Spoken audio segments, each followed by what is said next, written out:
Thank you, Counsel. Advocate Kosana. Thank you, Madam Chair.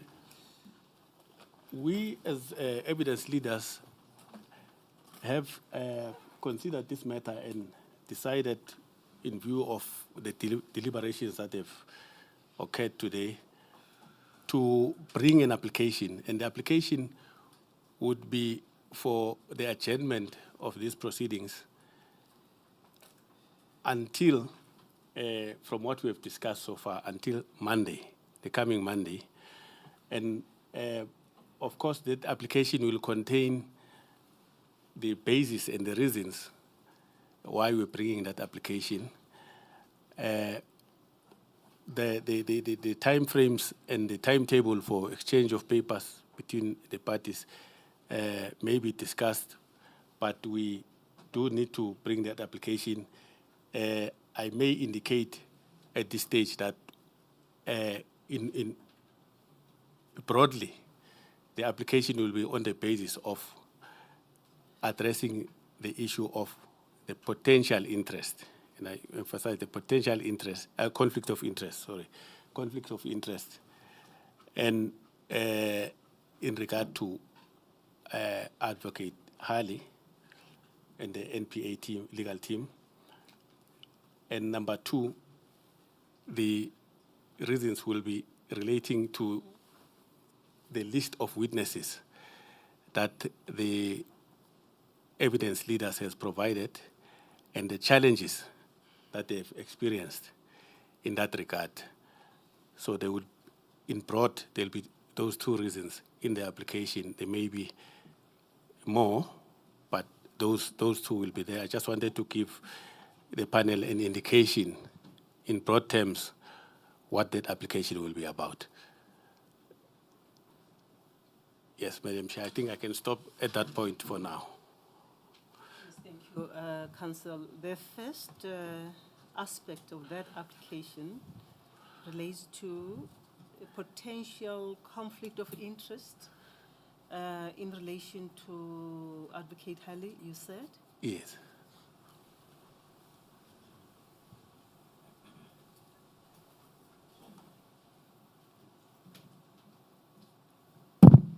And the application will be brought by who? By the evidence leaders, Madam Chair.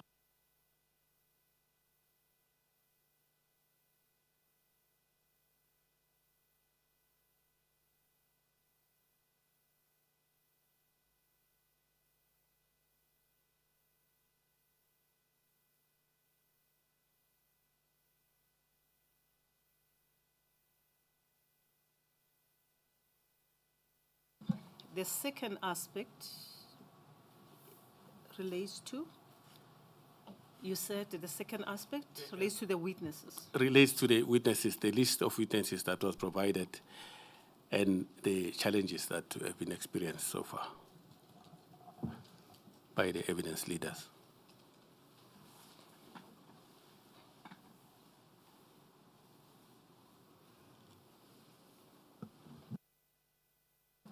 All the witnesses that you have provided us with, you have challenges in relation to all of them or some of them? Well, some of them, Madam Chair, yes. And we must indicate in particular in relation to this aspect relating to the Katomena unit and Major General Poison and the like. That's all those witnesses so far. The Katomena unit as well as Major General Poison, witnesses will be testifying in relation to that, in particular, that aspect. We have experienced difficulties and will explain in the affidavit that we intend to file the kind of difficulties and why we think it is necessary to complete that part of the case before going to the second aspect, which relates to the Mdluli case.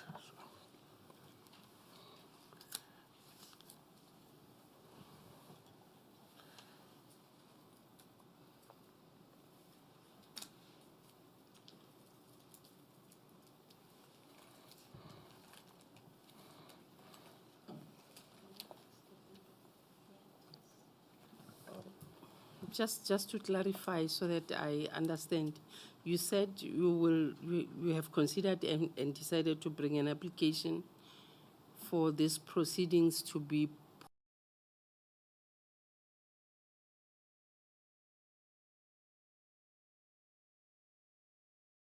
paused until Monday next week. Yes. So should I understand that what you are saying is we stop until next week Monday, or you're bringing an application? When will you bring the application? It's a bit confusing for me. Yes, thank you. I think you are correct that I didn't indicate exactly. I said the timeframes, of course, may be decided, of course, with the guideline of this panel, the timetable for the exchange of papers in that application and the hearing of that application for postponement, because we would like to bring it formally on paper.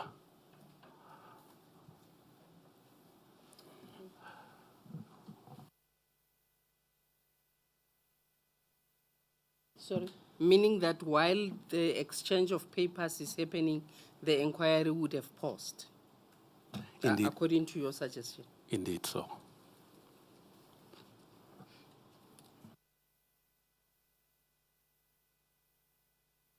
And of the witnesses that you have listed in relation to the Katomena case, who are not giving you challenges, aren't you in a position to at least consider calling any of those witnesses whose position is not challenging for you, so that we can make some progress?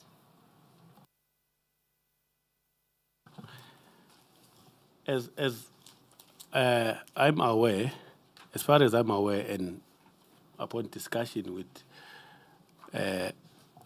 our team, we think we have a difficulty with all the witnesses relating to that aspect. That is now the Katomena and Major General Poison. Perhaps when I said some, Madam Chair, was dividing between the one aspect and the other. The Mdluli matter, yes. As regards the Katomena matter, all the witnesses listed by yourself as evidence leaders are giving you some challenges. I'm not sure what those challenges are, but you seem to be encountering challenges with them. Yes, Madam Chair. I don't want to find myself perhaps, making a contradictory statement at this point.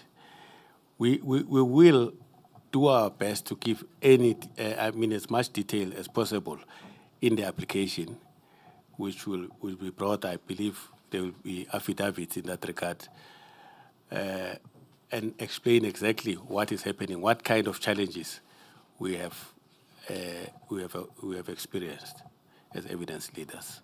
Yes, I understand. The reason why I engage with you is to ascertain a possibility of us proceeding at least with any of the witnesses who may not be giving you challenges as far as the Katomena is concerned, so that at least we can tick off those witnesses, because we have a long list.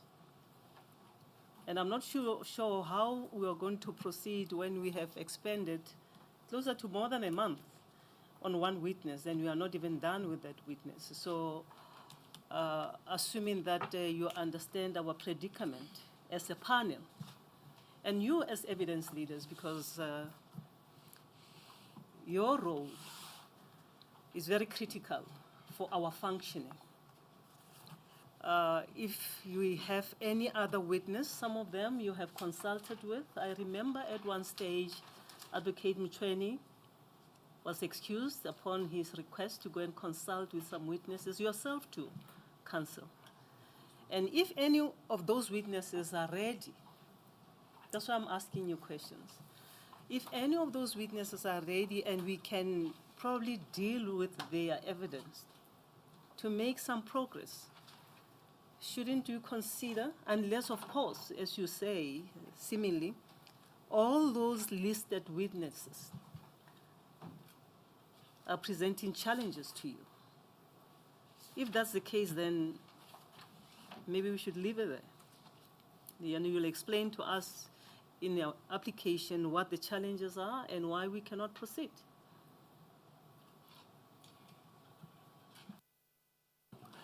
Yes, Madam Chair, from our discussion as evidence leaders, we have a challenge with all the witnesses, and it's different kind of challenges. But we were able to conclude that at this stage, we are not in a position to call any of those witnesses. We appreciate the predicament and the time constraints.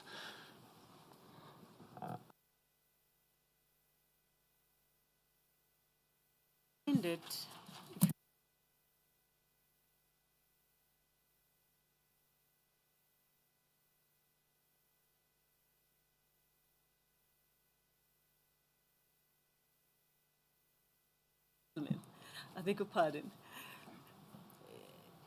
If we are minded to consider this application or your request now favorably to postpone, have you considered the timeframes within which certain steps will be taken by yourself and the other team, and then yourself in reply if need be, and the filing of written submissions?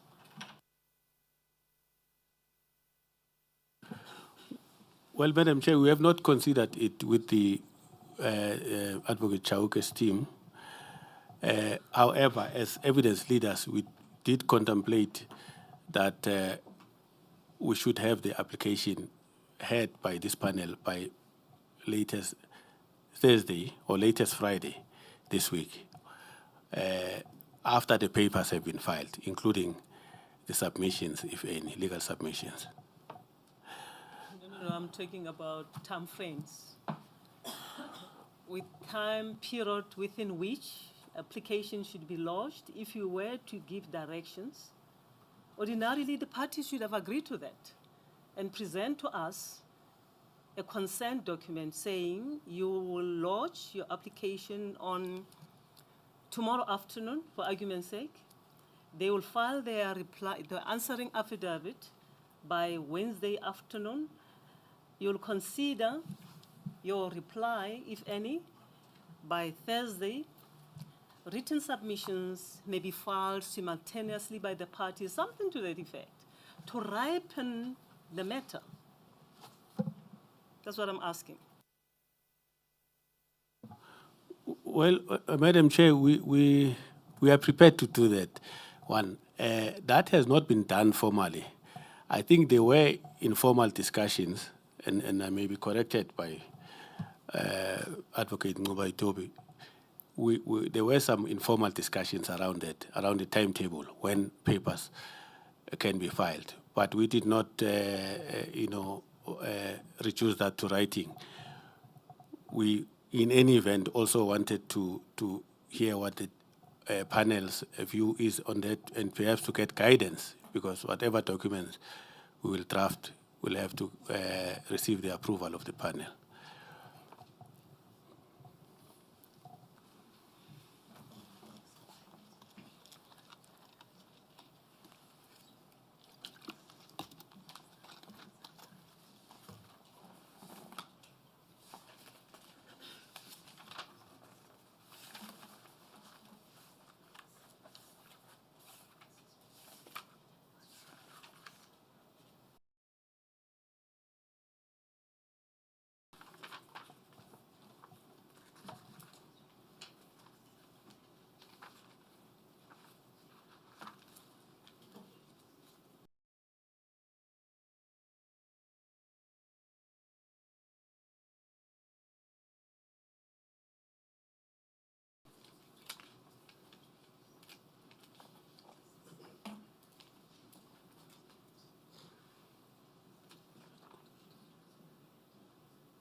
The Katomena witnesses who seem to be giving you challenges, if we were to say, let's leap into the next issue in relation to which the witnesses are not giving you problems, can't we do that? Is it possible? The Mdluli matter.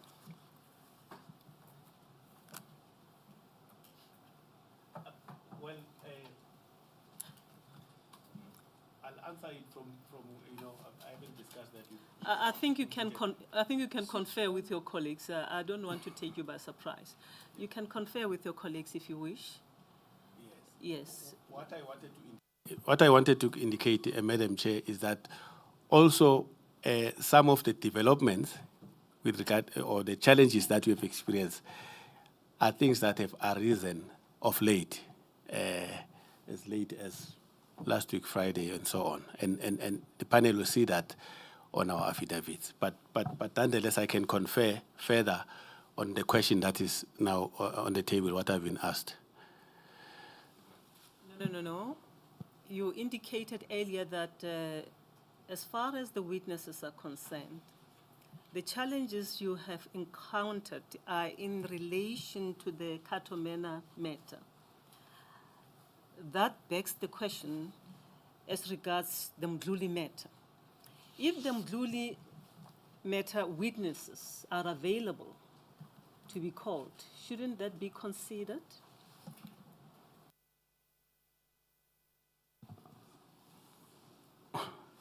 I don't know whether I should start by code. I just want to, maybe I should confer with my colleagues here before I answer that question. I think that's the right thing to do. Thank you.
Counsel, if you need a bit of time to confer with one another, we can adjourn for a few minutes so that we can talk about this. It's critical.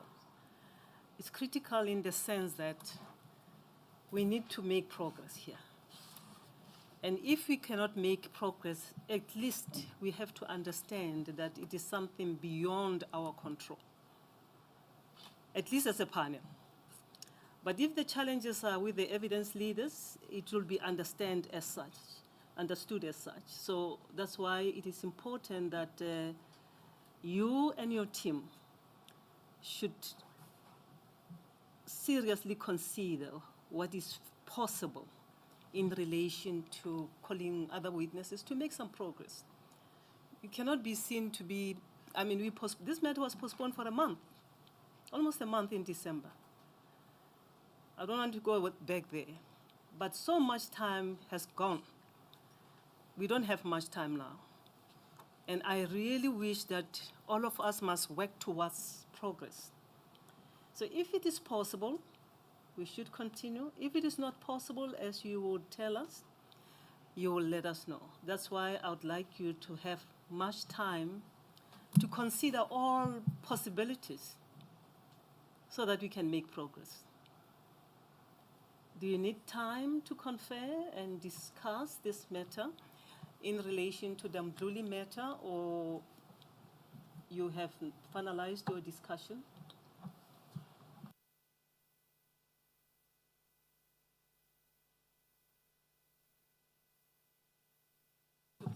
Sorry, yeah, we need time, Madam Chair. We'll request then a short adjournment just to finalize that aspect in our response to that.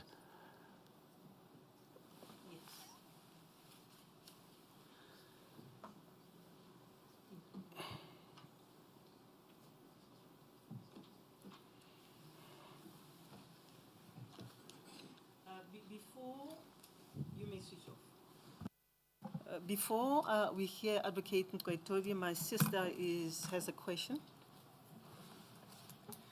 Thank you, Chair. Advocate Skosana,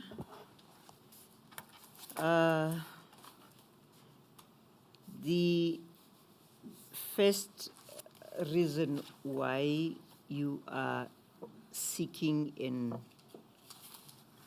adjournment is for the panel to afford you the opportunity to bring an application to this panel which seeks to address the issue of the potential conflict of interest. Am I correct? Yes, I said so, yes. You said so, and that is the case. Yes. Right. Now, whatever the grounds that you may bring to the attention of the panel, maybe let me withdraw that question and ask this one first. When you make this application, specifically with the intention to bring the issue of conflict of interest to the panel, what is the ultimate goal? Is the ultimate goal intertwined with the question of funding legal representatives for Advocate Batohi, or are they divorced from each other? Of importance to me is to just understand as to whether this issue of bringing the application to show us the conflict of interest, is it being brought with the ultimate view or ultimate intention of addressing the issue of funding Advocate Batohi's personal legal representation, or what is the position? Well, perhaps to say it is, maybe I didn't articulate it as I should. The issue that will require an opportunity to address may actually answer maybe yes and no, because it involves, yes, it might involve the issue of funding, but essentially as to whether the NPA legal team is or will experience that conflict of interest. And it's not to tell the panel whether or not there's a conflict of interest. The question, the ultimate question, is of course whether Advocate Batohi can receive that legal advice. I'm trying to ascertain as to what the first question is meant to address. So what you are saying is that that issue of conflict of interest, that application concerning the conflict of interest, is made to obtain what information whether Advocate Hali may consult or advise Advocate Batohi or not. Is that the aim? And correct me if I'm wrong, so that we save time. Well, it's to establish whether there is, in fact, that's why we refer to it as potential conflict of interest, whether there is, in fact, conflict of interest. There may not be, in which event then Advocate Hali can consider to provide that legal counsel. Okay. I'll ask again. Does it have to do anything to do with the funding of Advocate Batohi for her personal legal advice or not? Or is it not related at all? Well, it's related to some extent and not related in others.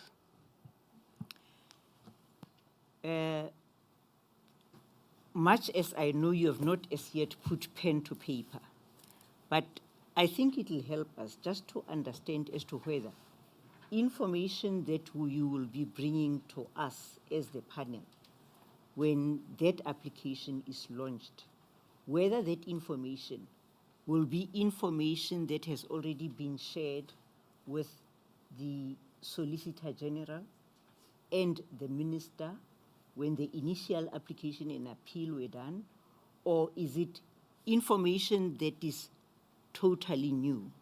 And let me inform you as to why I'm asking this. I wouldn't want us to get involved in a toing and froing with the minister and the state attorney and so forth. I just want to understand that. Is it something that is looking to also paving the way in the direction? Or is it something that has already been shared and we are now being brought into a better light of what is already known by the state attorney, the Department of Justice? Thank you. Well, what I can say is that we as evidence leaders, are not privy to that information. We don't have that information. Our attorney is Mr. Sibele, who is a different attorney from the attorney that briefs the NPA legal team.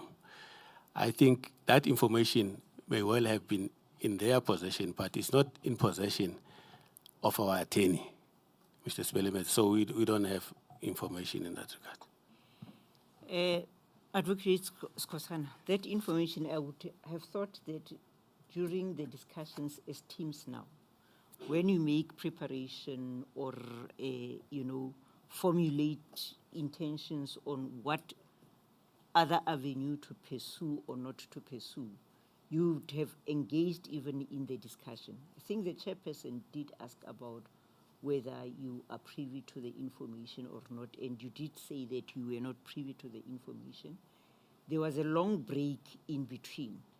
And as you were sitting there as teams, either individually or collectively, certain thoughts came to mind about how to approach this. Did it not occur to you to try and get information so that we know that when we adjourn here, we are likely to be facing completely new information from the information that the department does have already, or whether it will be amplified information that has already been presented before the Department of Justice? Did you try to establish as to that case? Because remember that you argued for some time about this issue, about the interest of Advocate Batohi and so forth, and how the application failed at a initial level and up to appeals level. But then you don't know what had been said. Did it not perhaps cross your mind to try and source that information? from even Advocate Sibelemecha? Well, all I know is that Advocate Sibelemecha does not have. I tried to check that, and I established that it doesn't have that information. And the attorney for the NPA legal team is not here, and so far we could not get hold of him. I think one has to also consider that that information might also be privileged information that cannot just be acquired as easy as that.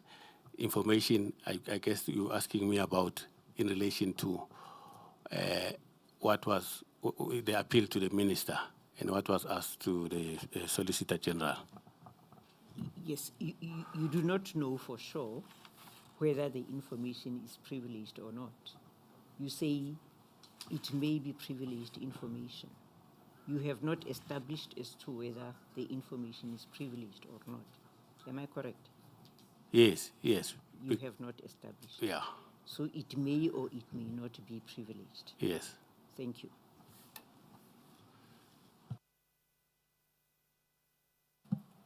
As regards the two issues that you raised, the potential conflict of interest, you will seek a specific relief, I suppose, in relation to each one of them. Possible conflict of interest in your application because it's an issue.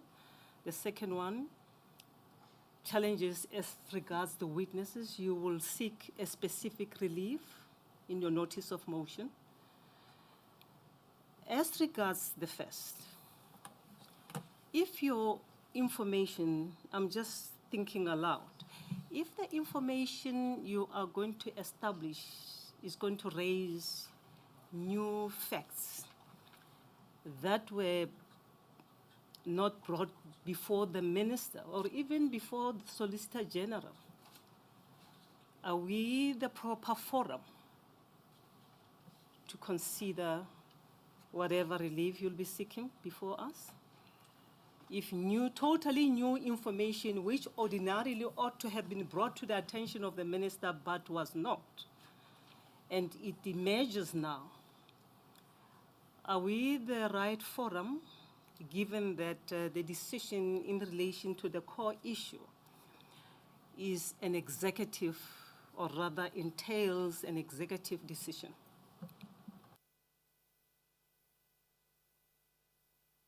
Elaborate, counsel, because ultimately you'll ask us to grant you some form of an order or a direction.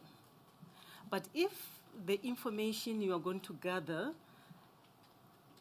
appears to be an information that ought to have been presented to the minister when making a decision, are we the right forum to even be given that information to make what decision, if the decision falls within the prerogative of the executive?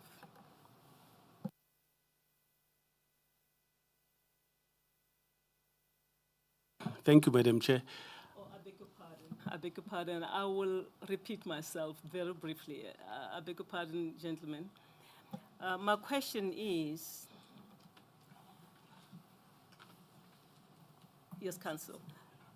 I'm trying to think aloud because you do not want to anticipate an application in respect of which an ineffective relief is going to be sought, whereupon we don't even have a power to grant that kind of a relief. So the long and short of this question is, if the information that is not before you, that you are going to establish, is the information that ought to have been presented to the Solicitor General in the first place, secondly to the Minister on appeal, is found, will we be the right forum to even consider that information, because the decision is that of an executive, the minister herself?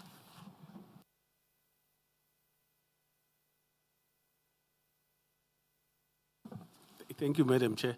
I think the application that we are bringing is essentially to ask for an opportunity for that question to be considered, not for the panel to consider that information as such, which was brought before the minister and so on. At this stage, I think the application is to obtain permission from the panel to adjourn the proceedings until Monday so that that issue can be resolved. And we think whether the information is already before the minister or was not placed before the minister will appear. One should remember that also the question of her getting legal counsel may get to a point where she has to obtain it privately, in other words, using from her own pocket or from her own funds. We are saying, as evidence leaders, that opportunity that we are requesting should include that, considering all the questions, and when we return, it will be that she has obtained that legal advisor, whether from a private legal practitioner or from one that is funded by the state. No, my question is different. My question is,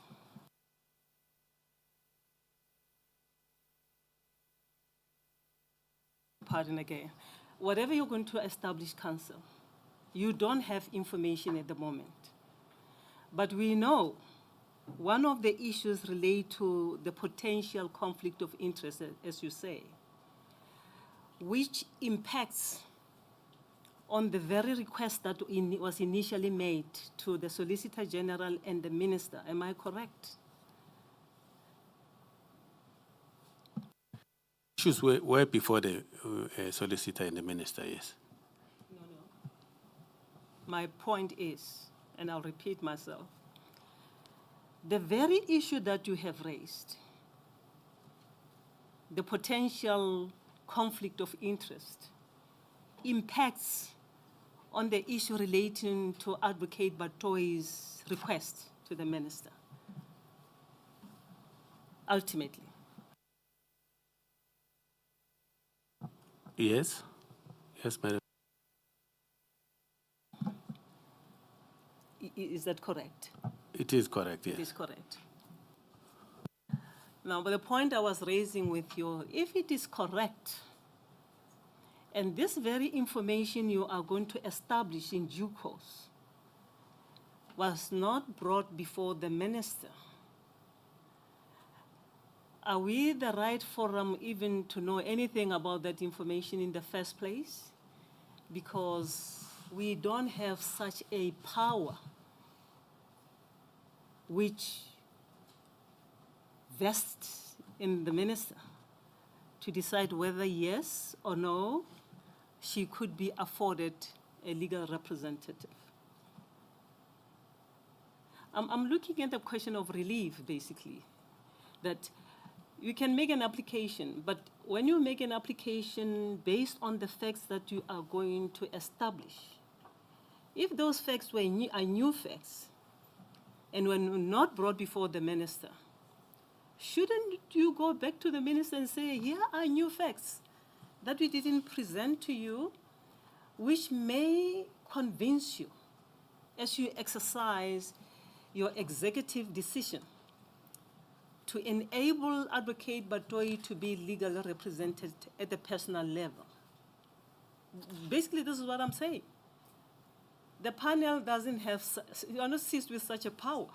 Even if you come up with new information, to what extent does that information impact on the ministerial executive decision-making?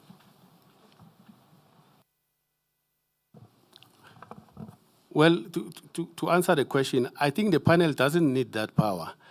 And the panel is not asked to exercise that authority to decide whether Advocate Batohi should be funded or not.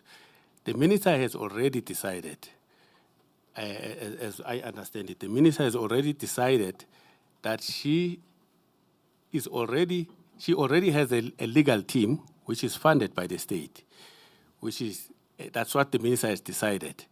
Now, the opportunity that we ask for is for the determination of whether there is a conflict of interest for that legal counsel to be provided by this legal team, the NPA legal team.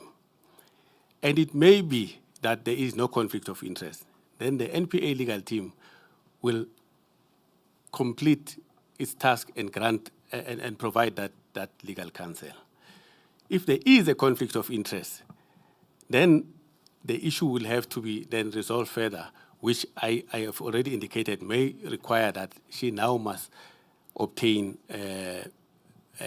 advice from a private legal firm. So if I understand you correctly, and correct me if I'm wrong, what you want us, you seek to present to us is submissions or evidence to prove that there is a conflict. Do I understand you correctly, Counsel?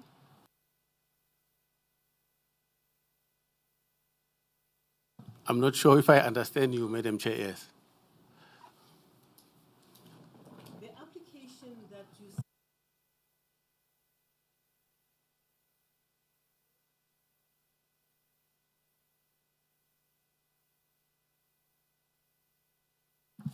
The application you seek to launch deals in the first place with the potential conflict of interest. Now, if it is established from the facts that you are going to gather that there is indeed a conflict of interest,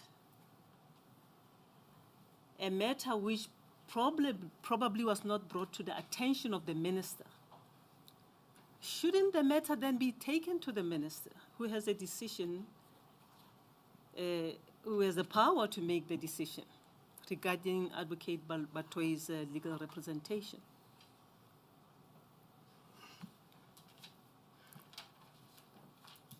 Well, Madam Chair, to decide whether, I'm not sure if the minister is to decide whether there's a conflict of interest or not. No. If you present new evidence to her, Yeah. where in your letter or your memo you say to the minister, Minister, that which was presented to do previously, following on what information are going to be given, did not encompass this information that shows or reveals a potential conflict of interest. We are therefore urging you to consider this new information that then impacts on your earlier decision when you reflect on the new evidence that proves a potential conflict of interest. Do you understand what I'm saying? Yes. Yeah. Therefore, if that can be the case, why is it that it is us who must make a decision on the conflict of interest? Because it's just a factual matter. It's either you establish a conflict and then you go back to the minister, and the minister decide on whether to reflect on her earlier decision. I think that's to start with the state attorney, Solicitor General. He may be persuaded. Then he can say to the minister, yes, I think Advocate Batohi deserves a legal team to represent her. The minister may also agree. My point is, why should such an application be brought to us?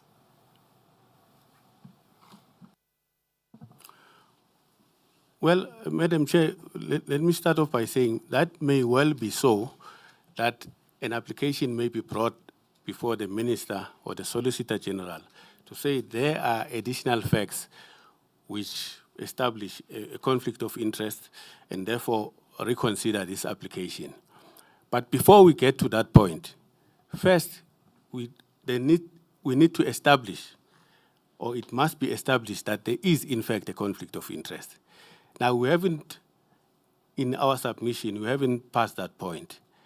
we are asking for an opportunity to establish that, and that can only be established during the period that we are asking an adjournment for, whether there is a conflict of interest. And only after that can we go back to the minister, if that's the decision to be made, to say there are additional facts which establish that there's a conflict of interest in the team that you have directed must give advice. Yes, I now understand. That's why we went this route of asking you questions, because you started at the application and we're talking about time frames as to when you're going to launch the application, when they are going to answer, when you're going to reply, when the written submissions are going to be filed. And we're talking in that context of you saying you seek an indulgence for a matter to be postponed so that you can make an application. And that's why these questions arise, Advocate Nkosana. But if you are saying now, it is not an indulgence to apply, but an indulgence to go and ascertain whether there is any information that may prove or disprove a potential conflict of interest with a view to approach the minister. It's a different matter. Am I right? Yes.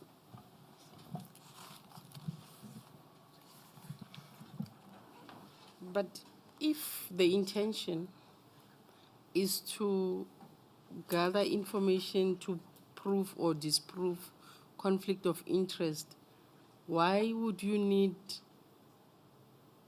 7 days to do that exercise? If I understand you correctly, to say you want we start on the very first day, we're talking about pausing for 7 days. Isn't that counterproductive?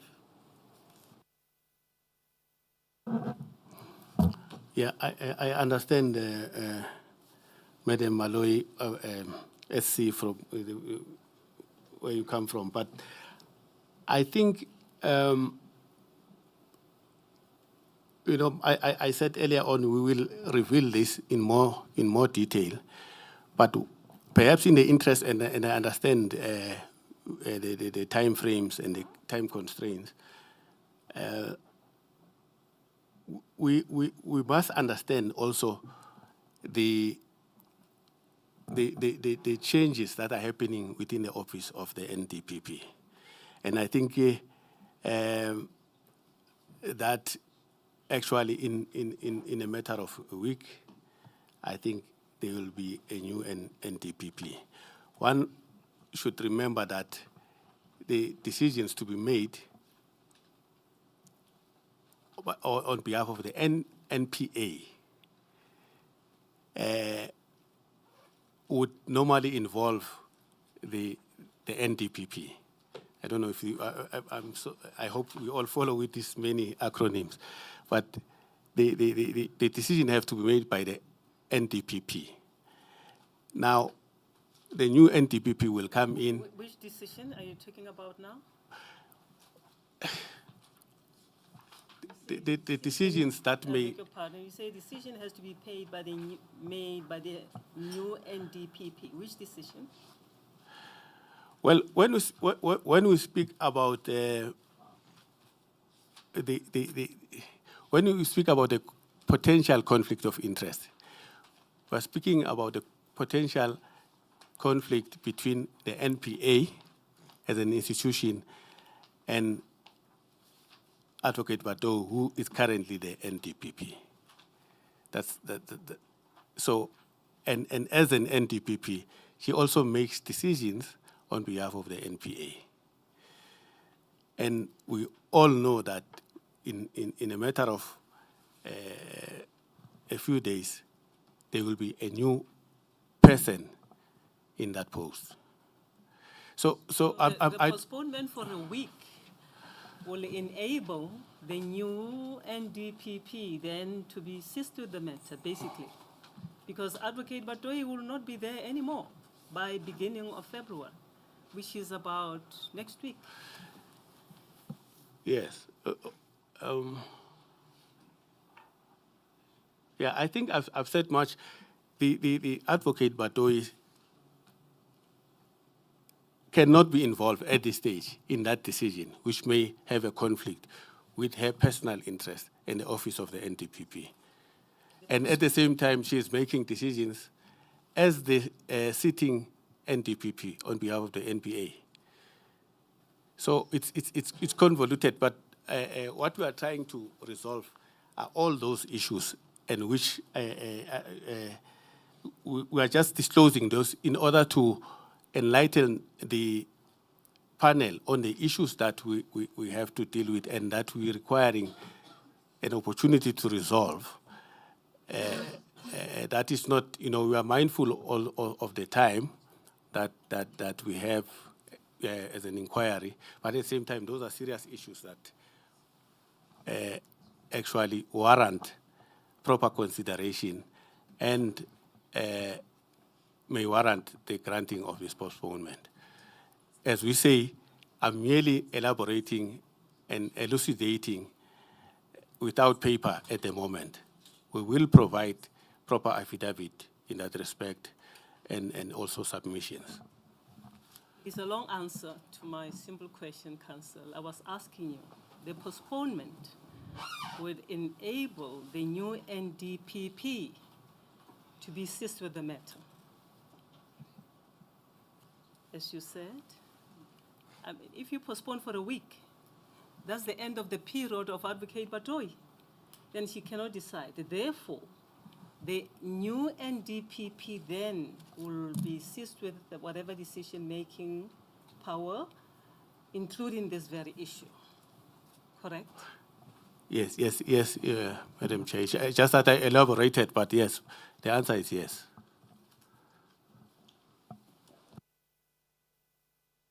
In fact, as you have said, and I hope I understood you correctly, we are not adjourning that you apply. If I understood your submissions, you are not going to apply. You are going to consider whether there is any evidence, new evidence, if I may say, concerning the potential conflict of interest that was not brought to the attention of the minister. Am I getting it right?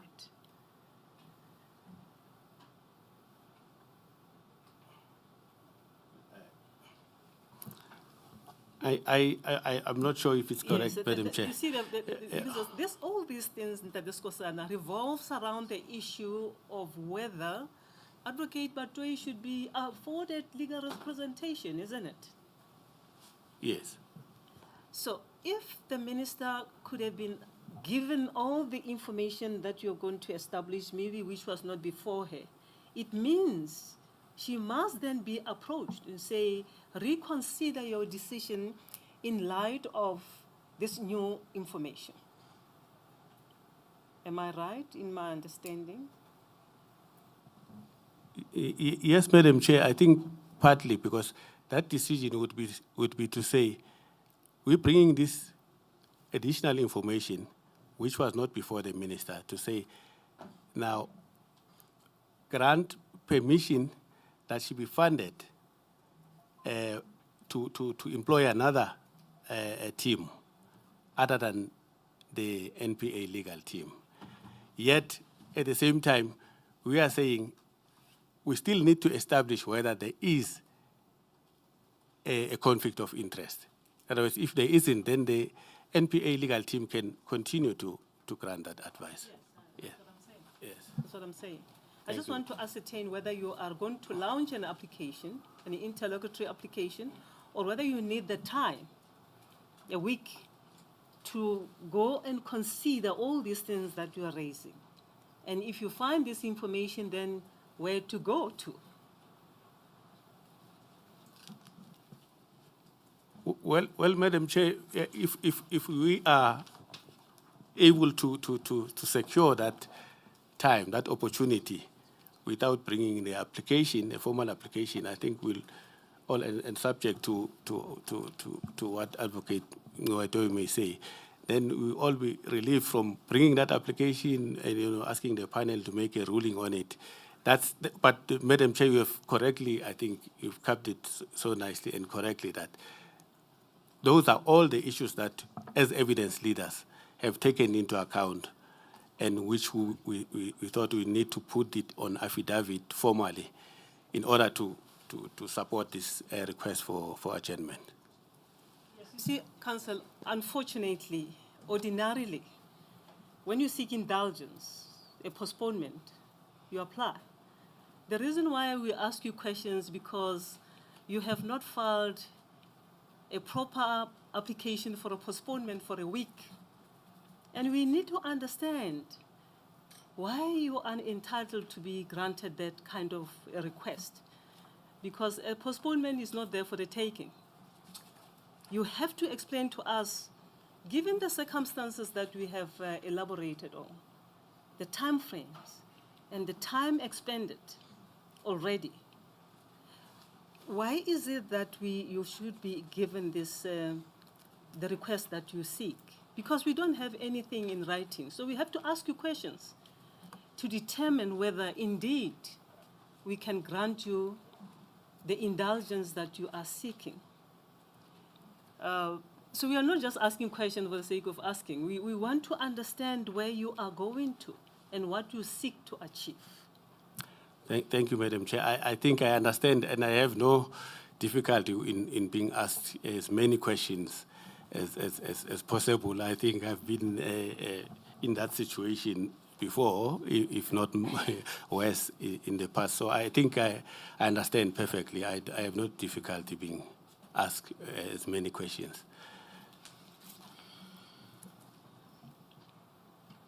I am tempted to say, Counsel, lastly, before my sister asks, if we do not proceed with this matter, or as we are minded to do, we may grant you the indulgence. But the indulgence will be coming at the instance of the evidence-leading team, which will cause a delay. So the delay will be at your door as evidence leaders. Evidence leaders comprised of a team of 4 advocates. And we find ourselves where we are today. So I just want to place that on record, that the delay should not be, we are all ready to proceed.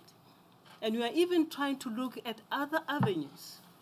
Whilst the issue relating to Advocate Batohi is being attended to, can't we even try, as evidence leaders, to look at the other possibilities of proceeding with other witnesses, the names of which we have placed on the record?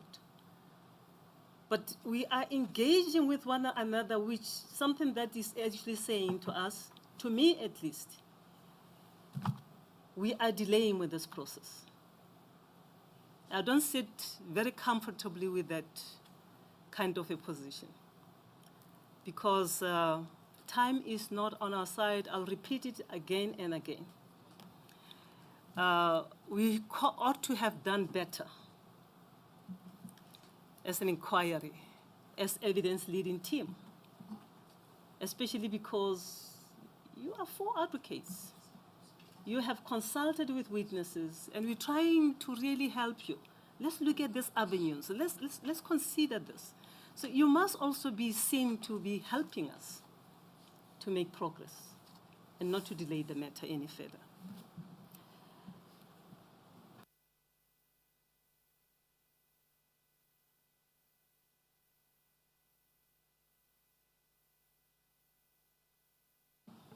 Thank you. Advocate Fosana, we engage you out of necessity. We fully appreciate that you sell time. I understand, Yes. Madam. Yeah.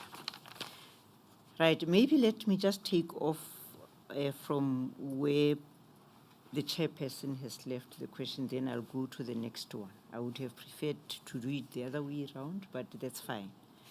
Now, my understanding of your statement, when you are asking for a postponement, you say, is that what you are seeking to obtain is a determination whether there is a conflict of interest or not. Now, thus far it would appear that it would be two parties involved. It would be the evidence leader advancing whatever argument that has been brought to its attention, and then it would be Advocate Chauke's team also advancing whatever argument it may be.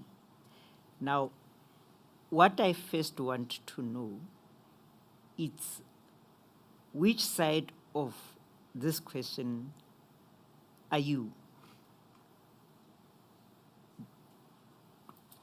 Is it about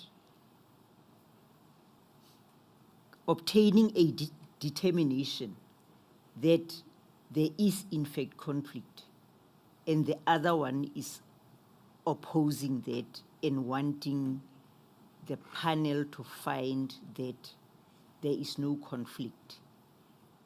Can you just indicate to this panel as to which side? Are you the applicant or the team that seeks to get a confirmation that indeed there's a conflict of interest, or is it a team that seeks to obtain a finding that says there's no conflict?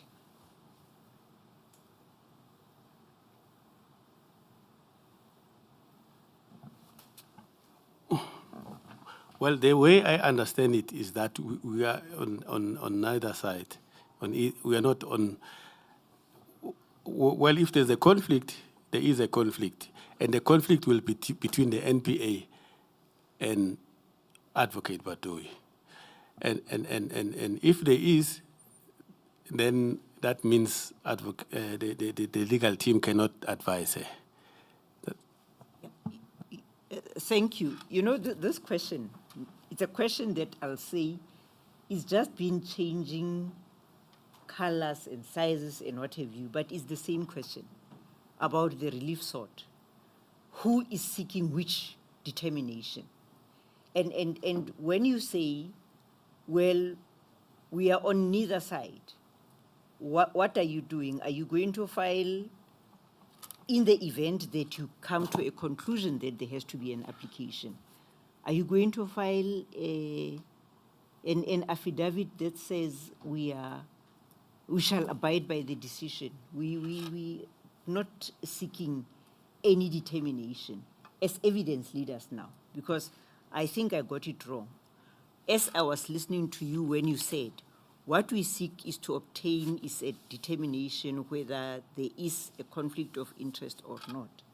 Now, from that statement, what came to my mind is that here it means there'll be no less than two parties, one contesting for a determination that there is a conflict, and the other contesting against the determination.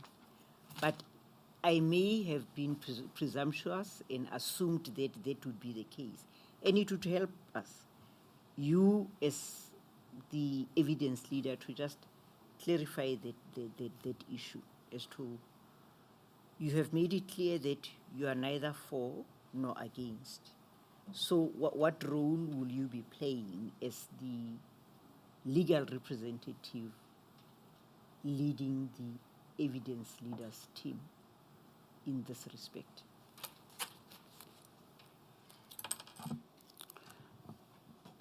Yeah, I think, Madam Ramachaka, we are correct that we are not on either side. All we are saying, we're asking that an opportunity be granted for that to happen. The legal team, the NPA legal team, will establish themselves whether there is a conflict of interest. If there is, then they cannot provide the advice. If there isn't, then they'll provide the advice, and the advice we don't know what advice he will give. It will either, no, don't go back, don't, or it will say, and then we can then, from there, that Advocate Batohi, we are certain now she is not going to return to continue her testimony. And then in that event, what do the evidence leaders do? Is there a role that you foresee playing? And when I say you, I'm talking about you as a collective. Is there a role that you foresee yourselves playing in this issue of a determination whether there is a conflict or not? And if there is a role that you see yourselves playing, what is that role? Thank you. Yeah, at this stage, I don't think we really have a role there. The issue is between the NPA and Advocate Batohi as the current NDPP. So all we are waiting for will be an answer. Yes, there is a conflict, yes, or there isn't. And we think with all the information we have, the reasonable time will be up to Monday. And I've indicated that also there would have been a change of hands in the office. Thank you. Let me then get off that subject. It has been canvassed. I can't say adequately. There may be a need to canvass it further. The question that now I want to go back to is the question of a list of witnesses. Remember, there are two grounds for the application. It's the witnesses' challenges and it's the potential conflict. Now, I'm addressing the issue of the list of witnesses, right? Yeah, so sorry for interrupting you, madam. I just, that question, I think that's the one where you were saying you're going to grant me an opportunity to confer with my team. Unless it's not related to that, just wanted to. Yes, I remember that. I think it was actually the chair who then indicated that, you may get it, you may have to obtain instructions. And let me then be disciplined and restrain myself from asking you the question that I wanted to ask. I stop here for now. Thank you. I'm going to make a follow-up on what my sister have asked you. You said you don't see, for now, you don't see yourself, the evidence leaders, playing a role in the issue of conflict of interest. This is between the NPA and Advocate Batohi. Now, are you requesting this period of until Monday on behalf of the NPA and Advocate Batohi? Or you made your own judgment, we will need this period, they will need this period to deal with the issue? Well, as evidence leaders, it has been repeatedly said that our duty is to bring evidence before this inquiry. And we have been doing that. Advocate Batohi has been called as a witness by the evidence leaders. And in the process, there were these challenges or difficulties. So we're trying to merely resolve that. And we thought in our own right as evidence leaders, we could bring that application in order to ensure that things proceed in a proper manner. And she is given that opportunity. And we think a reasonable time would be up to Monday, and in view of what I've mentioned, what is happening at the moment. So as a follow-up, it is the evidence leaders who determined this period. And while keeping in mind that you are not going to play any role in the resolution of the whole issue. And you are right. You, as evidence leaders, you are the ones who are driving this process, who must see to it that it comes to an end. And after having raised issues about timeframes and everything, and after you having considered that you are not going to take part or to play a role in this issue, do you still insist that you need 7 days to resolve the issue of conflict that is between Advocate Batohi and the NPA? And I will add further, because you now brought in the issue that in next week a new head of office will be taking over. Now, we're breaking until Monday. Come Monday, a new head of office is taking over. And I'm wondering if the new head of office would have considered everything and made themselves au fait with this whole inquiry and its issues by Monday, or for the head of office to take a decision whether there is further funding for Advocate Batohi, or Advocate Batohi must get her own private legal funding. It seems like we are trying to kick the can down the line. I don't see the end of this, because come Monday, there will be another issue.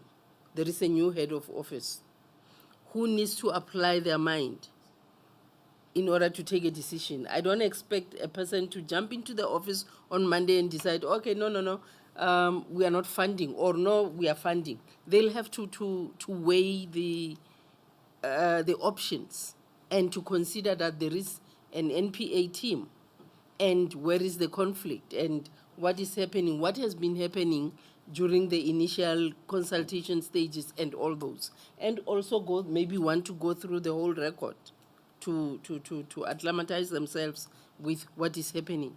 So is this ever going to come to an end? And also, what informed you to request for 7 days? I don't even want to imagine what will happen beyond the 7 days come the new head of office next week. Why? What? Because Advocate Batohi started the process, and rightfully so. She was empowered. She is empowered, actually, not in the past tense. She is still empowered by a statute to deal with this process. So why should it be that we want to postpone, we want to pause until a new head of office comes in and then deal with the issues thereafter, when we have a process that has started, lawfully so and legally so? I don't want to believe that we are trying to kick the can down the line, down the road. Thank you. Well, certainly not from our side as evidence leaders. We're not trying to kick the can down the road. One must consider that when you say there is a conflict between the NPA and Advocate Batohi, who do you ask that question? On behalf of the NPA, you have Advocate Batohi, because there has to be a person. NPA is an institution. Now, obviously, you cannot ask that question to Advocate Batohi to give you an answer on behalf of the NPA. And that's in that context that we are saying it is important, and perhaps it may help us to resolve the issue if the new person takes over the office and makes the decision on behalf of the NPA. And may I add also that we have been doing some of the things, and some of the submissions also have been discussed with the NPA legal team, who at this stage, of course, they have no audience in this inquiry. I don't know if the panel still intends to grant them an opportunity to address them, but we also had some discussion with the NPA legal team. As a follow-up, Chair, Advocate Skwasana, shouldn't right from the beginning, your submission, shouldn't it have said we want to pause and wait until the new head of office comes in order for the head of office to take a decision? Because we've heard that you want to bring an application to this panel to make a determination. The next thing, if there is new evidence, it needs to go to the minister. And then the third thing, you are not going to play any role. You don't see yourself playing a role. But all I'm saying is, it seems like the crux of this request for a postponement is to allow the new head of office to come in and deal with this issue. Am I correct? Correct me if I'm wrong. Well, it's an important factor, but it's not the only factor. We have, and we intended to put that on paper. There are several reasons which I've divided into two categories, but it's not the only point. It is an important point.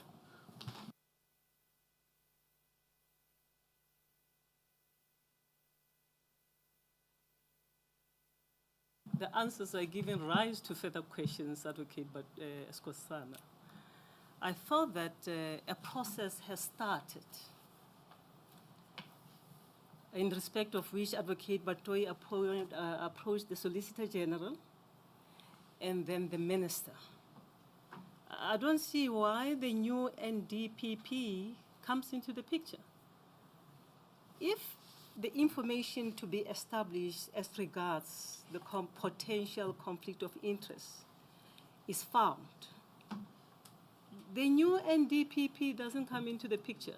He doesn't have powers to make any decision whether Advocate Batohi should be given money or not. The matter goes back the same route where it started, back to the Solicitor General with the new evidence, and then the Minister on appeal. So I don't think we should complicate issues here and bring a new NDPP into the picture, because that's going to create a whole problems for us. And I'm just saying there's a matter of guidance. My understanding is that this decision taken by the Solicitor General and then subsequently the Minister, which does not favor Advocate Batohi, may have to be revisited because of this alleged potential conflict of interest. And if indeed, as you receive the information, you find that there is a conflict of interest, then you present it to the Minister, first to the Solicitor General, who may just resolve this issue and say, yes, upon consideration of this new issue, we decide otherwise. If they don't, at the State Attorney, you then approach the Minister with this new information. I don't see how the new NDPP comes into the picture. Where do we start? Where do we end with this whole thing? So I'm raising it so that we don't lose sight of the fact that a process has started, and we may have to go back to that same process without necessarily involving the new NDPP, because the decision is that of the Solicitor General and the Minister, as I understand it. So I thought that you need this postponement to consider that. You said that you are not making an application. So if you need time to go and make that determination, shouldn't 2 days be enough for you to ascertain that the Solicitor General is here? Then you can then decide what procedural steps as regard the decision you seek finally are going to be. Do you really need a whole week to do that? And that's the point my sister was raising. Why do we need a week? Because if you had applied, we will be having facts in front of us. That's why we are asking this question. Why do you need a week? A full week, for that matter.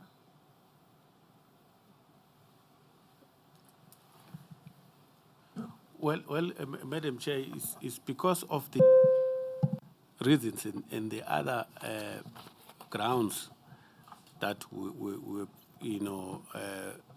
put forward and we seek to put forward in that application. We have mentioned, and I said it's two categories. It's about the issue of the conflict or potential conflict of interest. There's also the issue of witnesses, which we also seek an opportunity to explain by way of affidavit. And the question that has been raised about the other set of witnesses relating to the Mdluli case, I will need an opportunity there to confer before I respond to that. Yes, the question of witnesses, we had indicated that we'll give you time to confer with your colleagues, because if we are agreed that the process to follow, if you're mandated to grant you the 7 days, or maybe even less than 7 days, is to make a determination on evidence as regard to potential conflict of interest. Then the other issue as regard the witnesses, we said, if it is possible then to proceed with the Mdluli matter, then consult with or confer with your colleagues and determine whether the witnesses who have been lined up can be called. Then we can proceed. Whilst we are dealing with the Katomena issue, the potential conflict, the witnesses that are giving you challenges. So I suppose we go back where we were, that we will afford you an opportunity to then confer with your colleagues to discuss that second matter. Can't we proceed with the Mdluli matter? Those witnesses would have been lined up. You'll have a time, I beg your pardon, I'm talking? I beg your pardon, Madam Chair, just a paper that I wanted to understand. You'll have regard to your paper. I'm saying, I'm just trying to line up the process. If you are agreed, then we can pause, and then you properly consult with your colleagues as regard the second issue, and so far as the Mdluli matter is concerned. Maybe we can start whilst you are dealing with the other issues. We will respond to In that. due course. And Madam Chair, while you're on it, the note I've received is a request that Advocate Batohi be excused for the day. That's what disturbed me a few minutes ago.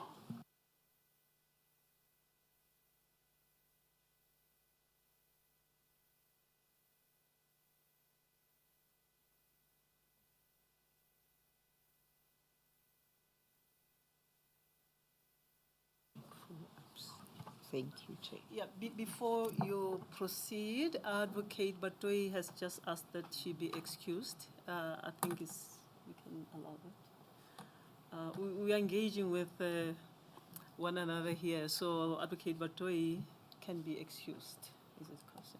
Yes, but we have to agree about who inform her about the next date. Because now she cannot Yes. Yes.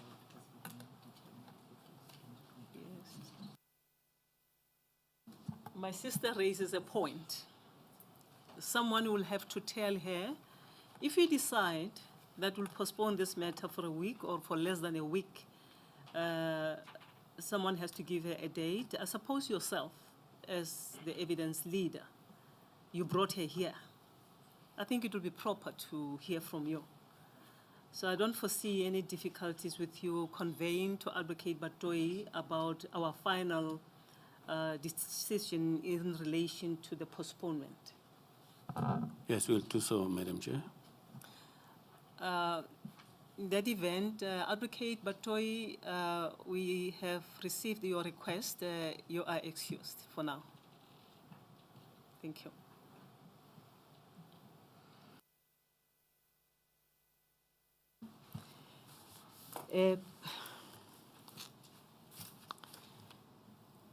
Advocate Skosan, I'm asking a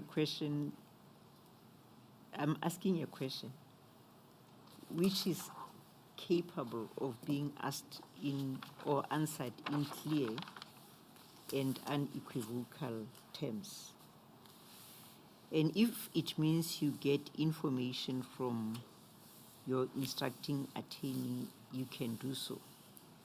And understand one thing, I will not try to even tempt you or provoke you to come up with the information that was placed before the minister. I'm not looking for the substance of the information when the application was done. All I am asking for is for you, if by now you still do not know, for you to find out from your instructing attorney as to whether the question of potential conflict interest ever served before the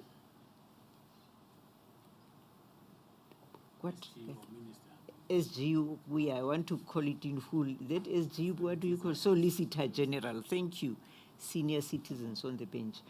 Solicitor General, or even the minister. Just to establish that from him as your attorney of record. So you see, you understand when I say it's simple and capable of a clear and unequivocal answer. Because it's either it's going to be yes, it had been placed, or no, it wasn't placed. The issue of potential conflict of interest when Advocate Batohi applied for funding from the department. Yes, I will ascertain that. Thank you, advocates. Are you done, madam? Yes, I'm done. Thank you, Chair. Thank you. Thank you, Reskosana. Advocate Toby. Madam Chair, we will oppose the application for postponement, but we do not think that we can oppose the fact that they want to apply. So we think they should be given a chance to apply, but we will oppose it on the merits. There is a lot to be said, but I think it should wait until we see the content of the application. If they want to bring the application for consideration this week, we would propose that they try and launch it by tomorrow at 5 p.m. and give us a chance to answer it by Wednesday at 5 p.m. It can be set down for argument on Thursday at 9, and they can file a reply at the same time as the matter is argued. And that will give the panel the Friday to make a determination on whether the postponement is granted or not. Now, arguably, Madam Chair, it can be asked, well, what's the point of this exercise, because they only want an adjournment until Monday. But we think it's nevertheless important to put it on oath what the problem is, why the matter cannot proceed, bearing in mind the public interest that underpins these proceedings. It's the first time we've heard that there are problems with witnesses. But I also don't want to speak about that because my learned friend has not explained the nature of those problems, and maybe he is waiting until someone qualified goes under oath on those. But we will see what they say in those. The question about Advocate Batohi, I think I just want to say maybe two things. One is that we must not forget that she has walked out of the proceedings without the consent of the panel. The panel should not create the impression that you can reward the delinquent behavior of a witness who walks out and then makes an application while outside. She walked out on the 15th of December. Today she was present, but even today, she elected not to give evidence. In both of those instances, those were unilateral decisions which did not have the permission of the panel. So although we are debating the question of her access to legal representation, the context must not be forgotten that we are dealing with a witness who's taken the law into her own hands and disregarded the authority of the panel. That's the first contextual matter that is really critical there. The second issue around the unilateral action of Advocate Batohi is the impact that it has on my client. My client is on suspension. He believes that his suspension is wrongful because he believes that the charges are without any foundation. Whether he's right or not, he is entitled to a speedy determination of that question. The election of Advocate Batohi to unilaterally abscond from the proceedings has already taken a month and a week from these proceedings. So that is why we will be opposing the request for the adjournment. If our learned friends are ready on Monday to call the next witness, we would, of course, be pleased. And we will be ready to cross-examine them as soon as possible. But I understand that that question also depends on the challenges they will be outlining on paper. And that's why it's premature to make commentary on that issue. So in summary, Madam Chair, we are not standing on the way. We will play along and cooperate. And we've got a proposal around the timetable. Thank you. Yes, thank you, Advocate Nkabinde. But you have to remember that Advocate Nkosana seemed to have changed tack. Initially, he sought an adjournment so that they could apply a substantive application. Subsequently, he says what they need is time to go and consult and make a determination whether there is a conflict.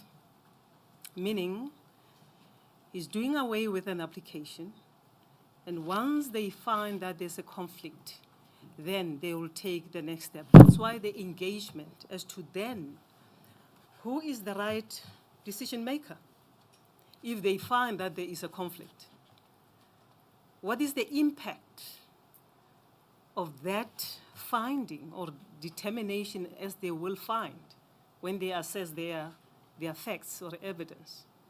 And I said to him, this is not a forum to make a decision eventually. It's an executive decision. And I would like to hear from you. The process kick-started with the Solicitor General. It ended with the Minister on Appeal.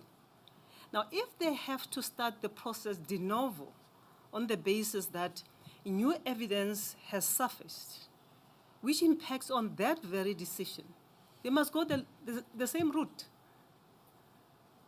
And the point we make now is the same route, is that determination, establishing those facts, require a week.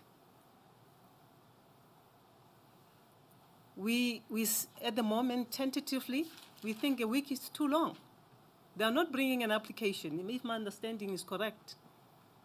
Because if they bring an application, the question is, what relief? And I'll be very much interested on the relief they seek from us. If you don't have the power to decide on whether Advocate Batohi should be given funding or a separate legal representative or not the decision of the panel. That's why they have to go back the same route. But do they need a week to do that? That's the question. Madam Chair, the answer is no, they don't need a week to do that. They need a day. There are substantive answers to it. Advocate Batohi is not entitled to state funding. State funding is discretionary. She has no right to state funding. The panel has no power to order the minister to give Advocate Batohi her own funding. Advocate Batohi is also not entitled to consult with an advocate in the middle of her cross-examination. That is in violation of the rules of the bar. So the relief that she wants is against the law of this country. But it's premature to engage in that argument until we see the application that will be brought. The second... No application? You won't see any application. Well, unless I misunderstood my learned friend, I thought they will still bring an application because he says it's two-pronged. The first prong is the conflict issue. The second prong is the witness readiness issue. So an application is coming, as I understand. But insofar as the first prong to the issue, she has absolutely no right to any of the things she's asking for. Now, you cannot ask a postponement of an inquiry in order to achieve things you are not entitled to by law. So, but they still want an adjournment so that they can work through the difficulties they are experiencing with witnesses, something I sympathize with until I see what exactly the challenges are. But at the moment, I don't know, and maybe my learned friend also doesn't know, and we will see what they say. So it's only in that context that I say a timetable is still indicated, because we may have to deal with the problem that if you were to say to them, now, Madam Chair, it's 2:15, call your next witness, they won't be able to call anyone.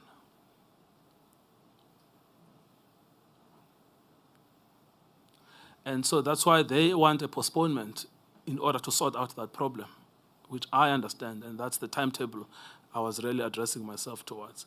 If he doesn't want to bring an application in relation to the first issue, that's fine, but I understand him to still persist with it if I'm fair to his submission. Yes, thank you. And in fairness to the evidence-leading team, we have given them a leeway to confer as regards the issue of witnesses, which would ordinarily have necessitated that application, as you say.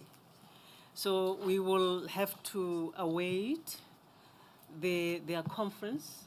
We'll adjourn and enable them to talk, to establish whether we can start with any of the witnesses in relation to the Mdluli matter, at least, so that we don't waste time. Whilst the issue regarding the potential conflict of interest is being considered by them without bringing an application.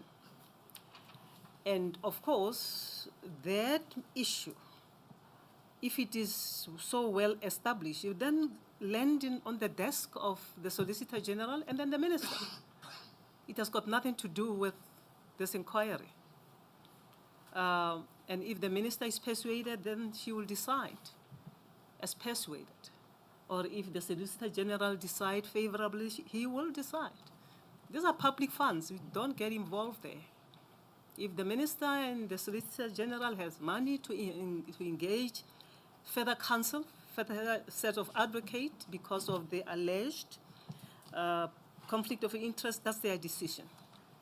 But what bears heavily on us is the delay. We should be able to proceed, at least with some of the witnesses. Do you agree? We agree entirely. There's something to be said about the delay. It's important to get moving with the inquiry. Advocate Chauke is also entitled to know the outcome. But this is a case also of immense public importance. I don't know of any inquiry like this where the question of a prosecutor not prosecuting despite the evidence and prosecuting without evidence has ever been tested in this country. And the accusation is made by a person no less than the DPP, and it is made against a DPP. So this is a matter of immense importance, and the facts that have been uncovered so far are also troubling facts, so the public is also entitled to an outcome. I always think, Madam Chair, since the evidence in this case of the mother of KwaZindlovu, she is entitled to know what is the truth about the killing of her son. And the delays are not helping her to get resolution to what happened to her son.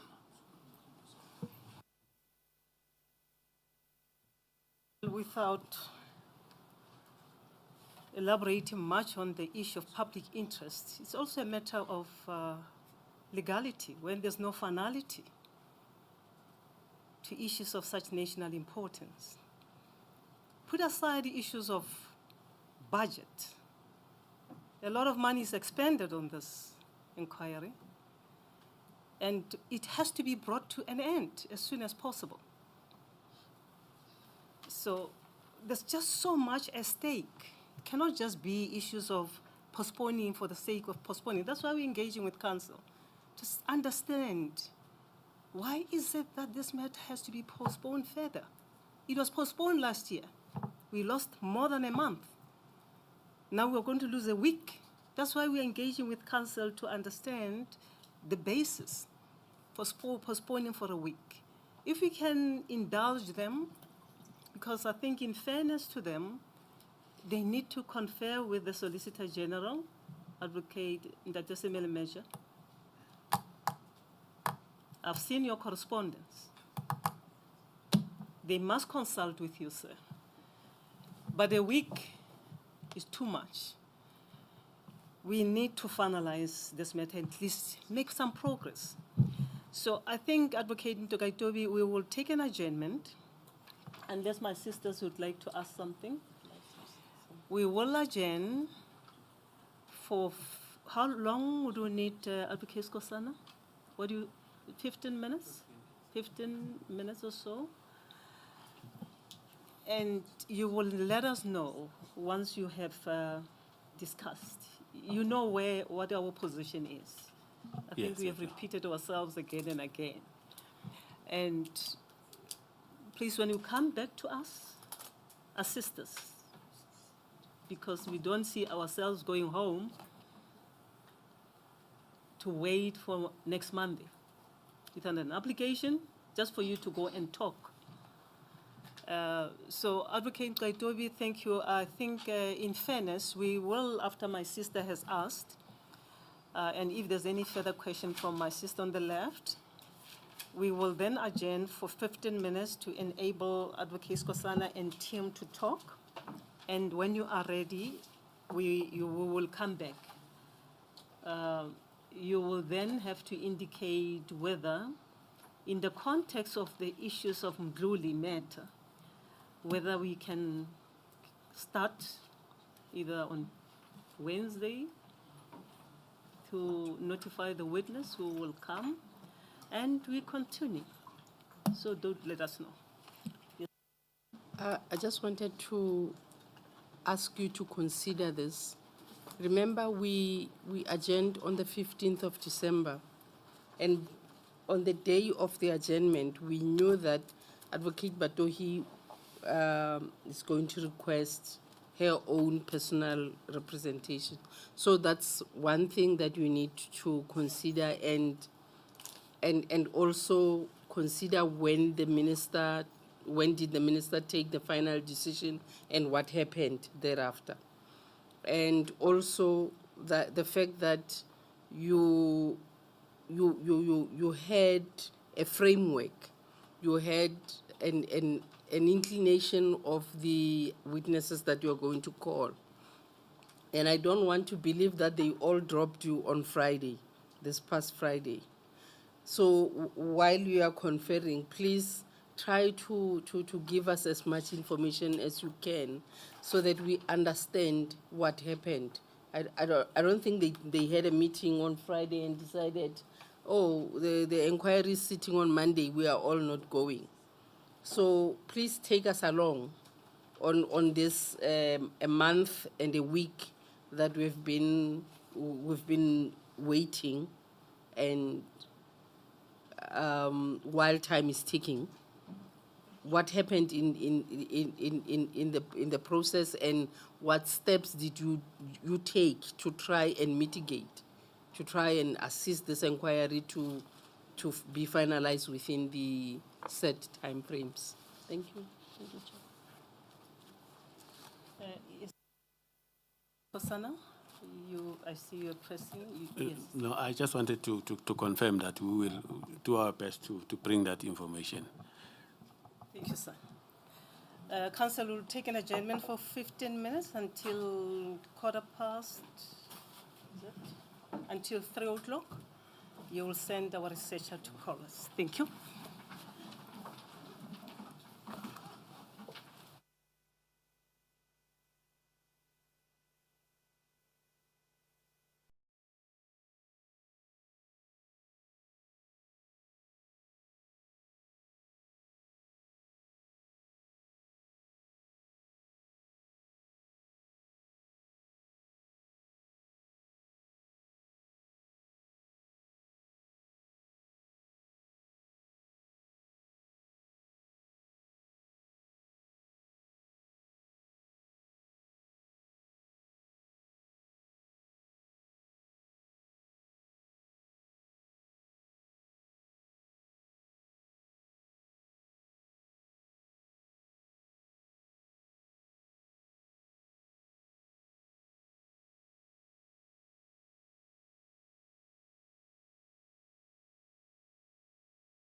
Good afternoon, everyone.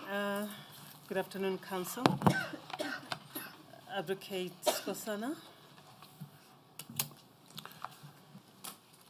Thank you, Madam Chair and the panel for giving us an opportunity to confer. Madam Chair, before addressing the issue, and I believe I'm going to be short on the issue of the witnesses, it has been indicated to me that Advocate Harley, SC, would like to address the panel as well, particularly on the issue of the conflict of interest, insofar as the resolution of that question may require up to a week, up to Monday next week. I will leave that to the panel, that issue. But on the question of witnesses, Madam Chair, the answer is simply that as evidence leaders, we had a plan. And firstly, the plan was that we were going to deal with the issue of the Katomena and the witnesses. And on that basis, I personally requested to be excused from this inquiry, to go and consult with some of those witnesses. And I consulted with one of them. One must remember that these witnesses are of high-ranking officials, advocates, most of them. One of them I consulted for not less than 12 hours. And thereafter, that was now before the adjournment on the 15th of December. So, Counsel, the witness you consulted with, was it in relation to Katomena or Well, the yeah. matter? The Katomena, Madam Chair, yes. And our plan was that we wouldn't like to deal with witnesses haphazardly, call a witnesses in relation to Katomena and then the next in relation to the Mtuli case. But then I consulted with that first witness, and thereafter, on the basis of what I had been told, prepared a statement, which was not a short statement, of at least 20 pages, and provided to the witness, who then informed me that it's going through the statement, and we're now in the thick of the festive season. And later on, I also consulted another witness who had been allocated to me to deal with that witness. Second witness, who we could not physically meet over the festive season, but I held a consultation over certain aspects with him, with the understanding that we'll continue with the consultation in the beginning of 2026. Now, the first witness that I consulted with, after a while, I think it was about over 2 weeks, returned to me to say is not happy with the statement, and she requires an opportunity to prepare her own statement. That being the case, and She needed an opportunity to prepare a statement of her own, statement. yes, and provide it to me to be able to settle it, and then we could finalize our consultation. And also, one must remember that we needed to provide statements to the team of Advocate Chauke.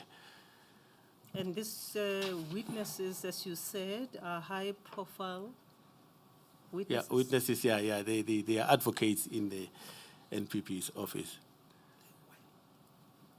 Yes.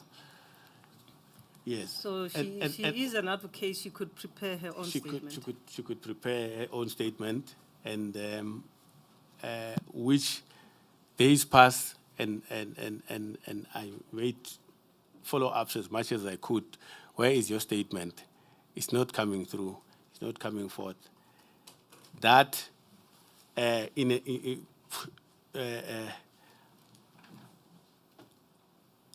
I'm giving just a broad overview of what happened.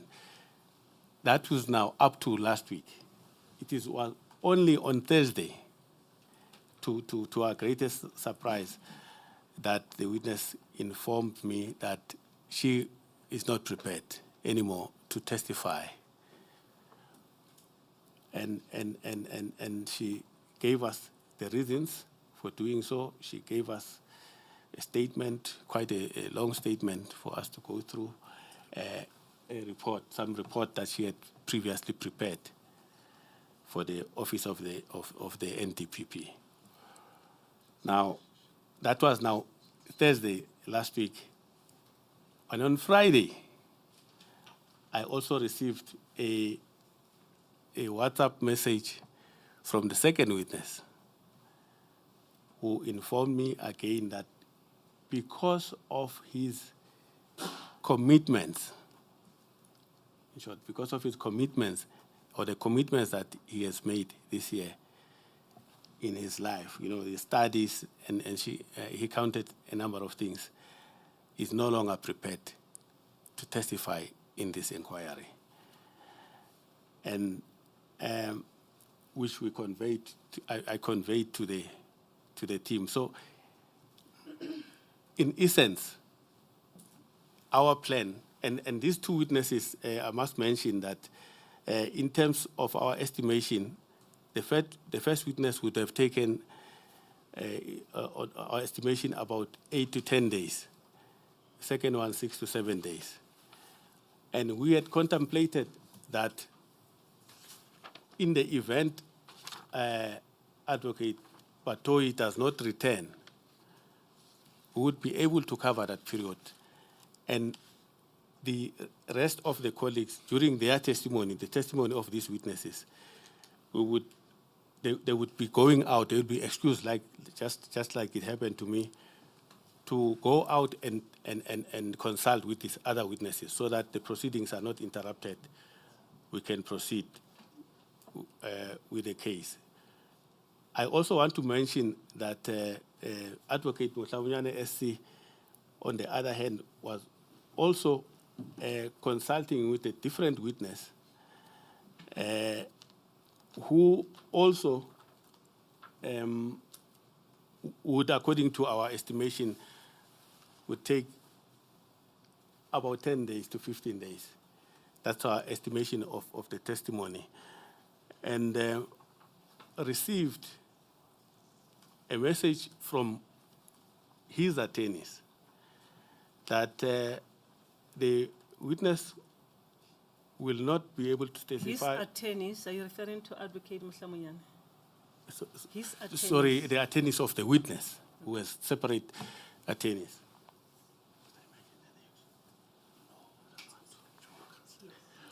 So we were informed that they need to consult with this witness, prepare the witness, and in what they are doing, the witness will only be available to testify towards the end of February 2026, in this inquiry, because they want to make sure that they secure the rights of their client, who is If the I may witness. ask, is that Major General Boyson? Because I saw a letter from an attorney which expressed sentiments to that effect. Is that the Attorney Kun?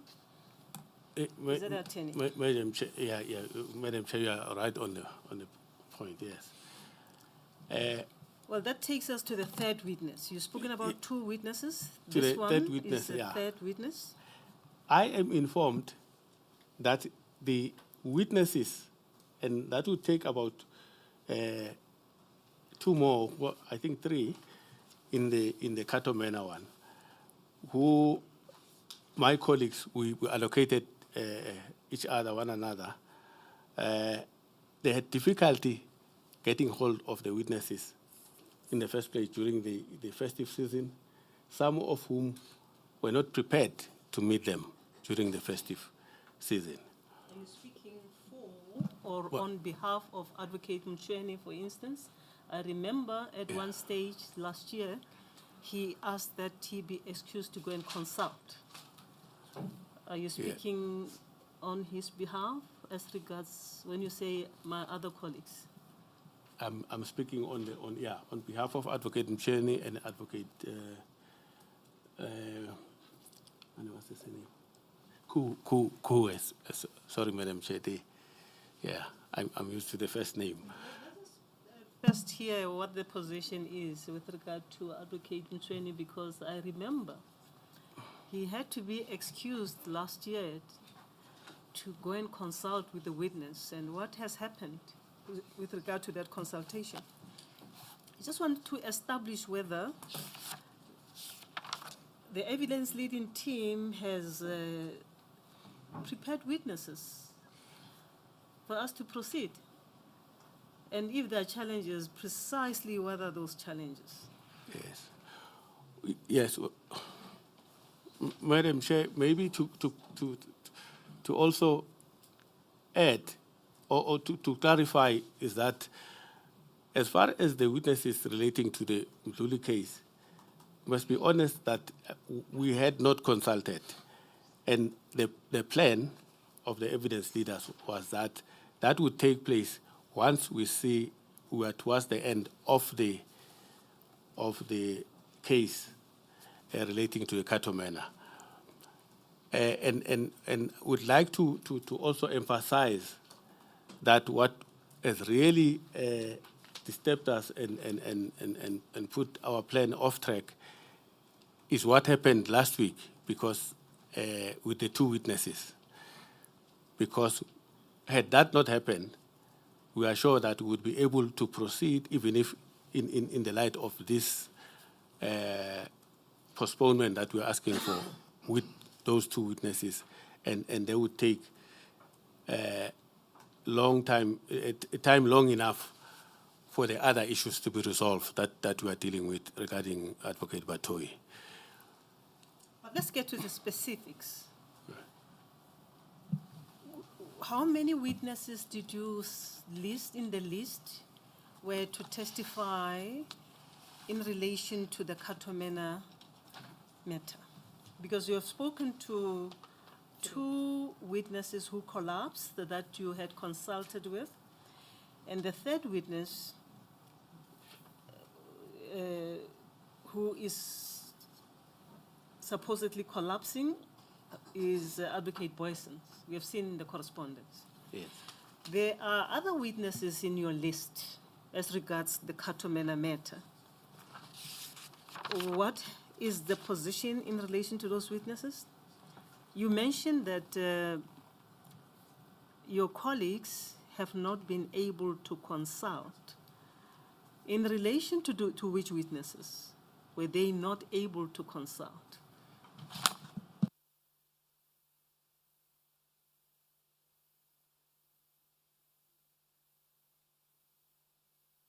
Pardon, yes, sir.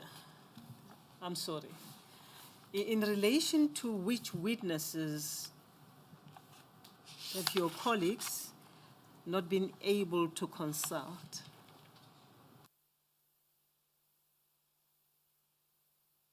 Madam Chair. In relation to the Katomena matter? The Katomena matter, because we had resolved and planned that would deal with those witnesses and be able to conclude that. And the consultation in relation to the Mdluli case would take place when we see that we have covered the Katomena, and towards the end of it, of course, would ask for an excuse of some of the colleagues to go and consult so that there is no interruption. But How many witnesses were allocated to each one of you? I personally had how many? At least 3.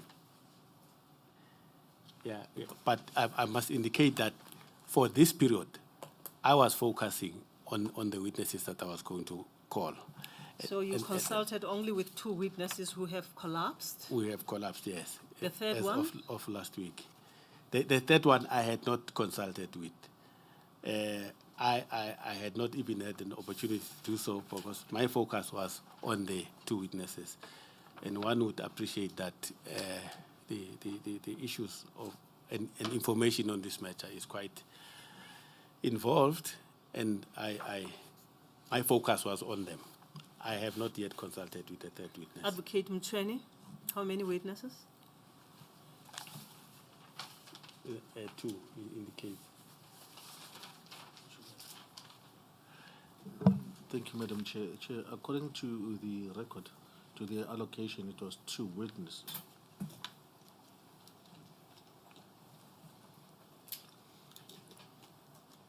And what has happened with your role? No, in fact, it's 3, Madam Chair. I apologize, it's 3.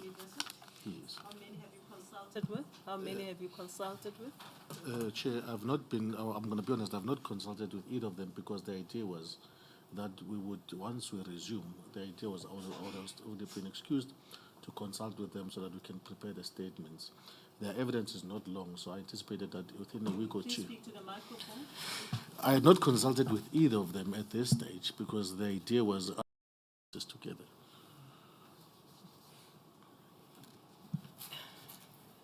If my understanding is correct, on the division of labor, not much has been achieved by the evidence leading team.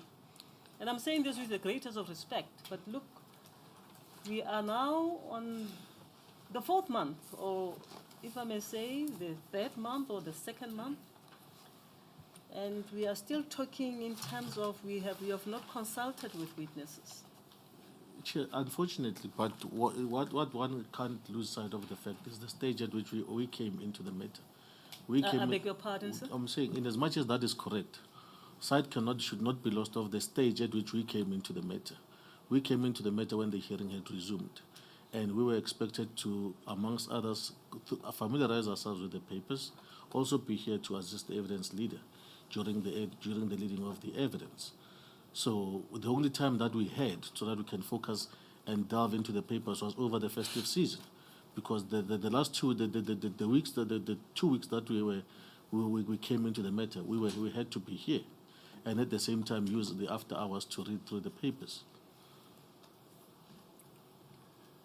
Now, I'm sorry, of the 3 witnesses, who could be ready to start in due course?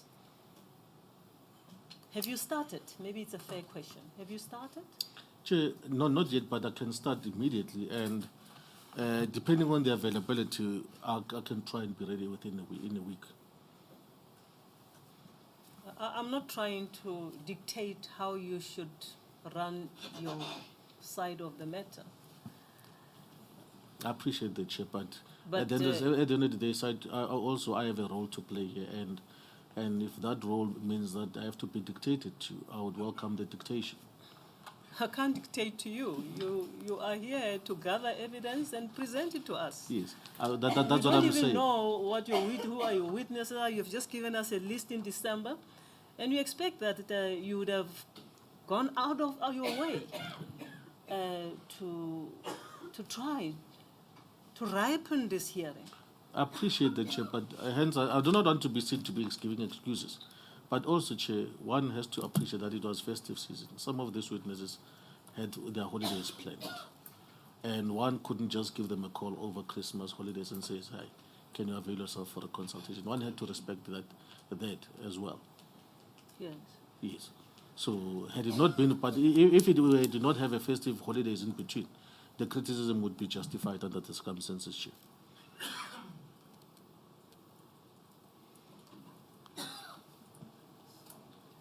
Are you saying the criticism is not justified? Not necessarily, Madam Walensee. I'm just saying that maybe. Okay, of course, I'm lost for words. It is not even a criticism. It's a fair statement Yes, from the bench.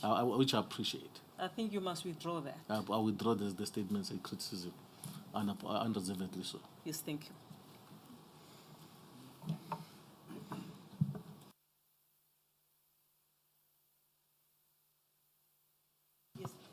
Thank you, Ramchani.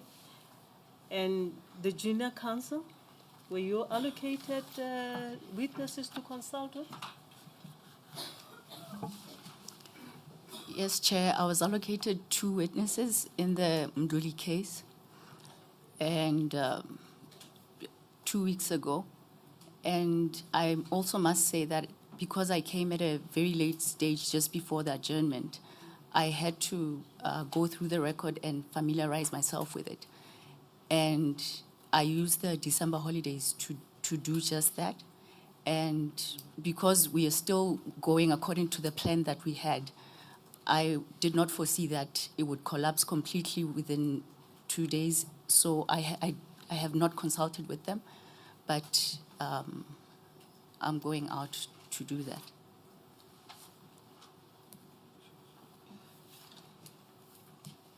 You see, I'm asking all these questions, counsel, to make sure that eventually, if we are to say a postponement is warranted, we know on what basis we are granting you the indulgence and for how long. Yes, Chair. Because as I mentioned to senior counsel earlier, as you know, postponement is not there for the taking. It's an indulgence. Correct, Chair. And we don't have an application in front of us that will inform us as to whether the request should be granted or not. And am I correct that the witnesses that have been allocated to you also relate to the Katomela case, No, Chair, it's the Mduli case. the Mduli matter? Yes. Have you started? You haven't started at all. Consulting with the witnesses, Consulting. no, I have not. When do you plan to start that consultation? I will have to contact the witnesses as soon as we adjourn, and then I'll just take it from there, Chair.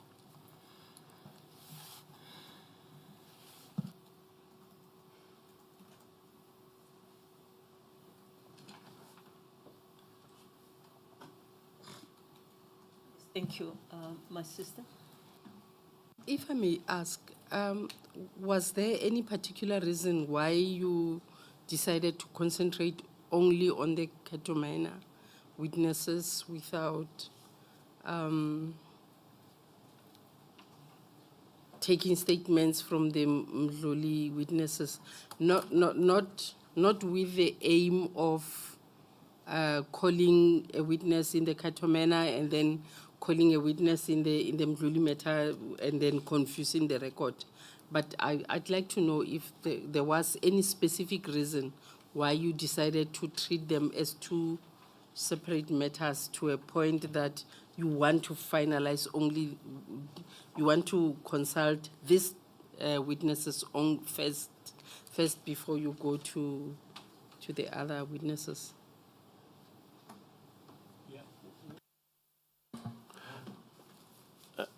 I am not sure whether there is really any particular reason, but I may say that, look, having joined these proceedings also in the middle, I found the evidence being led already of Advocate Batohi, and looking at how things were, is that the focus was mainly on the Katomena. Of course, her evidence covered, to some extent, the Mdluli matter, but it seems to us, and when we discussed it, that it would be proper and logical to deal with that part of the case and complete it, and then focus on the other part of the case.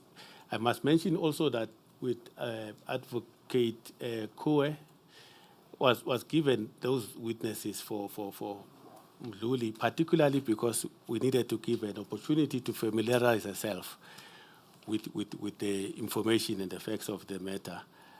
And that would have given an opportunity to do that if things were to happen in the normal way. But firstly is that we understand and we all didn't know what is going to happen now that Advocate Batohi took the decision in December. Number one. Number two, our plan was that we are going to fill that gap so that there's no interruption through these witnesses. That's why my absolute focus, and those witnesses would have, if they were prepared to testify, covered quite a great area of the case, evidence of the case. So we in all reasonableness that we had, we thought that would secure and avoid interrupting these proceedings if we were to secure these witnesses. And all indications from them, and I speak personally because I spoke to them, were that they were more than willing to testify. And they gave me some statement, and as I indicated, I consulted for many hours with one of them. And it was really a sudden and unexpected turn of event when they said they're no longer prepared to testify.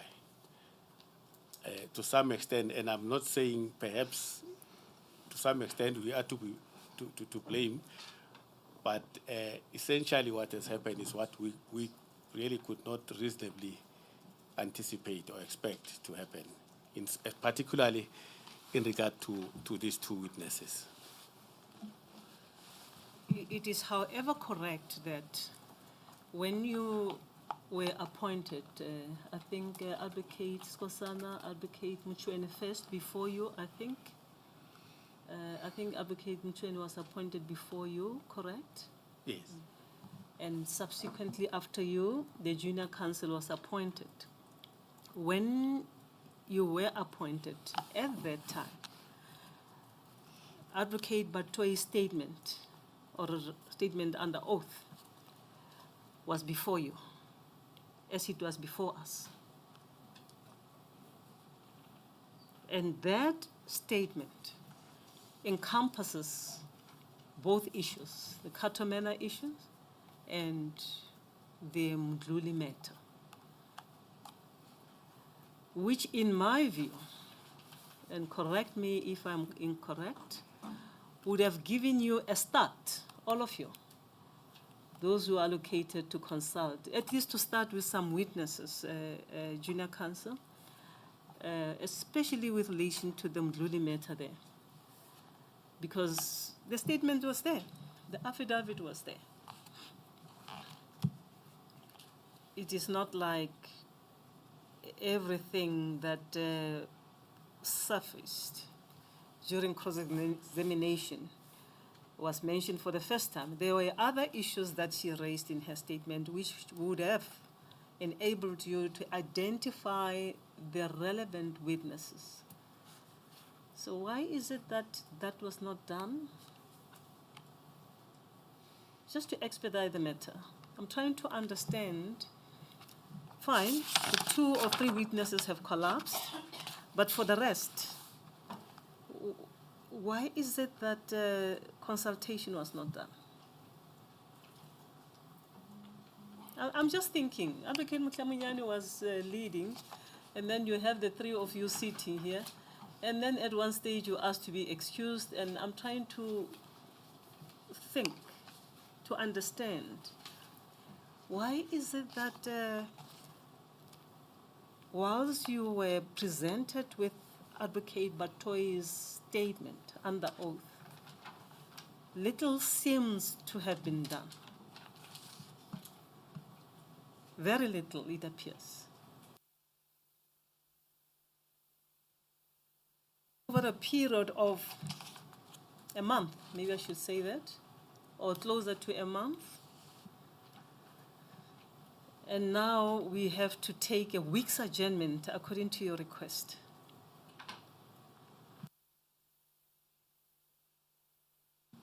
Yeah, well, as far as that is concerned, and may I also indicate, insofar as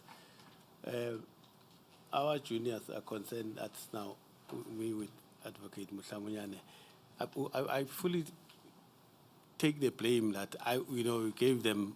I thought that we were going to have these witnesses, and I kind of gave them assurance, taking from the relations and the communication with these witnesses, that really you may consult, but take your time, prepare yourself. But these are the two witnesses that you're going to call, and they may take over this kind of time.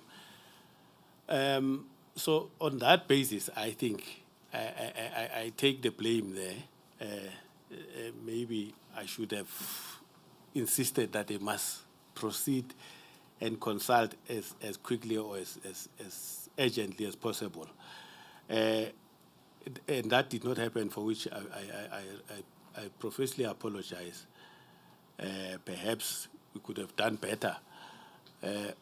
But where we are now, we have now this situation where we don't have a witness who can testify immediately. And one must keep in mind that there is also some form of agreement between the parties to share witness statement. In other words, whoever needs to be called next, we need to present a statement in advance for that. So that's another aspect, Madam Chair, that should be taken into account. That in our request for a week is that there will need to be a statement prepared and given to the other team. And I also must mention that while we know that the issue about the evidence of Advocate Batohi started on the 15th of December, and perhaps one could have anticipated that she might not come back, but the developments continued. And if I'm correct, the last development when the minister said finally decided on the appeal was on the 8th of January, if I am correct, which really then started putting more pressure on. Now it looks like the issue of her acquiring that legal counsel that she had asked for is coming to fore. It looks like it's not going to happen, and that might create problems for this inquiry. I just wanted to bring that in, that's one element that must be taken into account, that there is a date of 15 December, which we acknowledge and we accept, but there are quite a few developments that took place that need to be taken into account. You are stating that what would have caused problems for this inquiry? No, I was mentioning only that we know that on the 15th, after the 15th of December, there was then an application by Advocate Batohi, although we haven't seen that application, for the appointment of a team, a legal team. A request. It was a request to the Well, yeah, I said an application, a to request, the yes. state attorney, Yes. and to the minister. Later There was to no the application minister. before us. Yes. All I was indicating is that issue and the final outcome of that came after the minister had decided. That is now on the 8th of January 2026. And of course followed by what we have now found about the possible conflict of interest as well. I'm just mentioning that those are factors that one should take into account.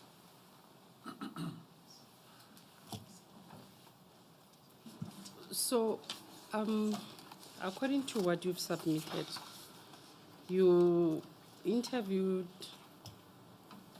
2 witnesses and they collapsed. We have communication from Major General Boysen, and you say he says he'll only be available towards the end of February, and then the remaining witnesses have not been consulted. Now, That's the instance, yes. you are here now asking for a stand down, a pause, a postponement. But one can't, avoid wondering that what happens after the week that you would have requested, say that request is granted. Would you have witnesses then, or we are going to sit again the whole day having a conversation with the inquiry being put on pause? Because as it is now, you do not have a witness statement that is almost ready. And from your correspondence that we've seen, you were supposed to have exchanged witness statements by the 19th. When was the 19th? Last week, Monday. And it didn't happen. And we are here, today is the 26th. You want us to come back next week, which is February.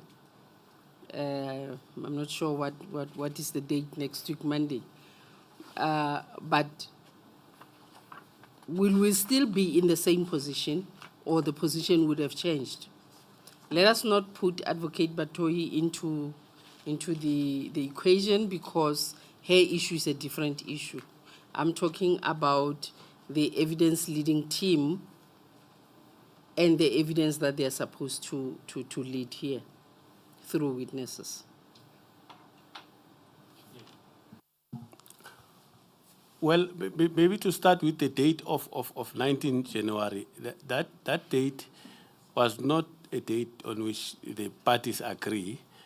And I'm not saying it was unreasonable for the Advocate Chauke's team to suggest that date. But we could not agree for the exchange of witness statement. We don't agree, particularly because of the difficulties that we're experiencing with our witnesses. We could not agree to that date. As far as the second question about whether by Monday we would be ready, I have discussed that with my team, and I was given an assurance.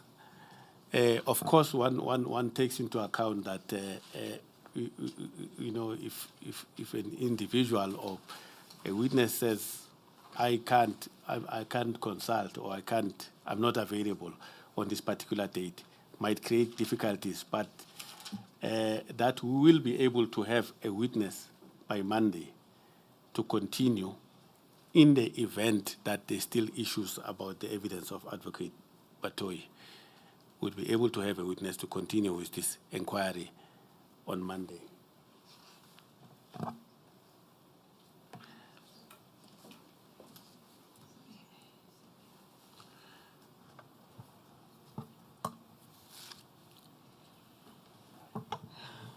Advocate Skosana,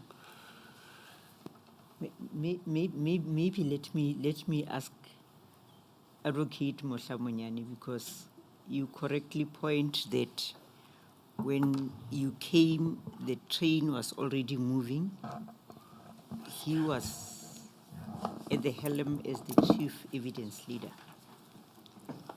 I take it, Advocate Mohlamunyane, if you are able to listen as you are moving about. Have you been listening? I've been listening. Okay, thank you. Now, I take it that you work as a team, irrespective of who arrived when, but otherwise, as the team was growing, you continued to work as a team. Is that a correct assumption? It is, Madam Ramaphosa. It is correct. Right. Thank you. Now, maybe let us first talk about the witnesses or the persons that you have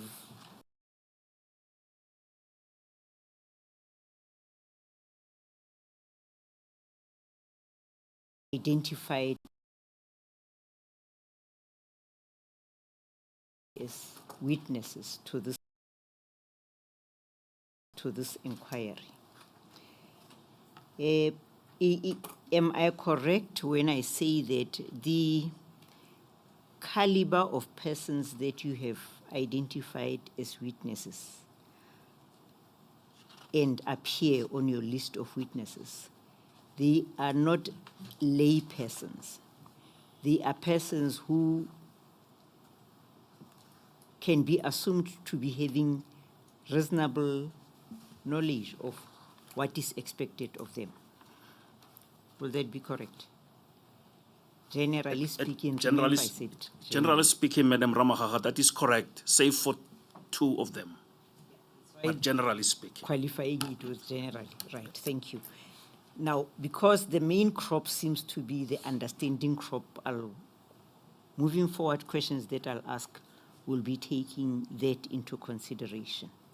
Now, the caliber of those persons is such that they do qualify to assist in developing the draft statements that you would then work on and maybe improve on them in due course. Is that correct? That is correct, Madam Ramaphosa, and perhaps I should indicate to you at this stage, with your permission, what I encountered with my witness, and I'm going to be very direct. Would you prefer to deal with that first, or should I finish and then you can? You may finish, Madam Ramaphosa, Right, thank you. and I'll deal with that later. Yes. Thus far, we are in agreement that they could and they have the capacity to develop the draft statements, which you could then work on and improve on. Yes, generally. Thank you. And before you put the names of those persons in the list of witnesses, did you speak to them?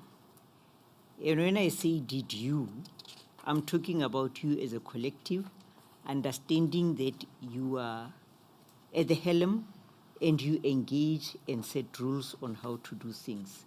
Did you engage? The answer, if it's unison, it will be yes or no. But if each has his or her own answer, you'll answer on behalf of each, indicating that this one has experienced this, or this one has not contacted them at all, or so forth. What is the state of affairs? Let me indicate to the panel, Madam Ramaphosa, that I was being assisted by Advocate Hali SC in identifying the witnesses. And before I was joined by the team, as you see it, I already had certain witnesses, potential witnesses, who we will need as evidence leaders to come and testify and assist this inquiry. After doing so, I then prepared a list. And I must point out at this stage that I prepared that list without consulting those witnesses, without inquiring from them as to whether they'll be prepared to testify or not. I was just working on the basis that they are potential witnesses. And in the event that a witness refuses to come and testify, because we do not have, as an inquiry, subpoena powers, we will then inform the panel and our opponents and the Chauke team that such and such a witness who we have identified has reneged on, or has decided not to testify. Now, after having done that, after being joined by the rest of the team, the evidence leaders team,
General Johan Boysen.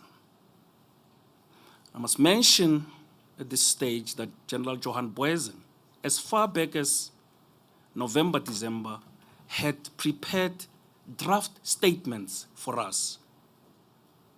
After consulting, after interviewing him and talking to him in Cape Town on or about the 6th of November, if my memory serves me well, 6 November 2025.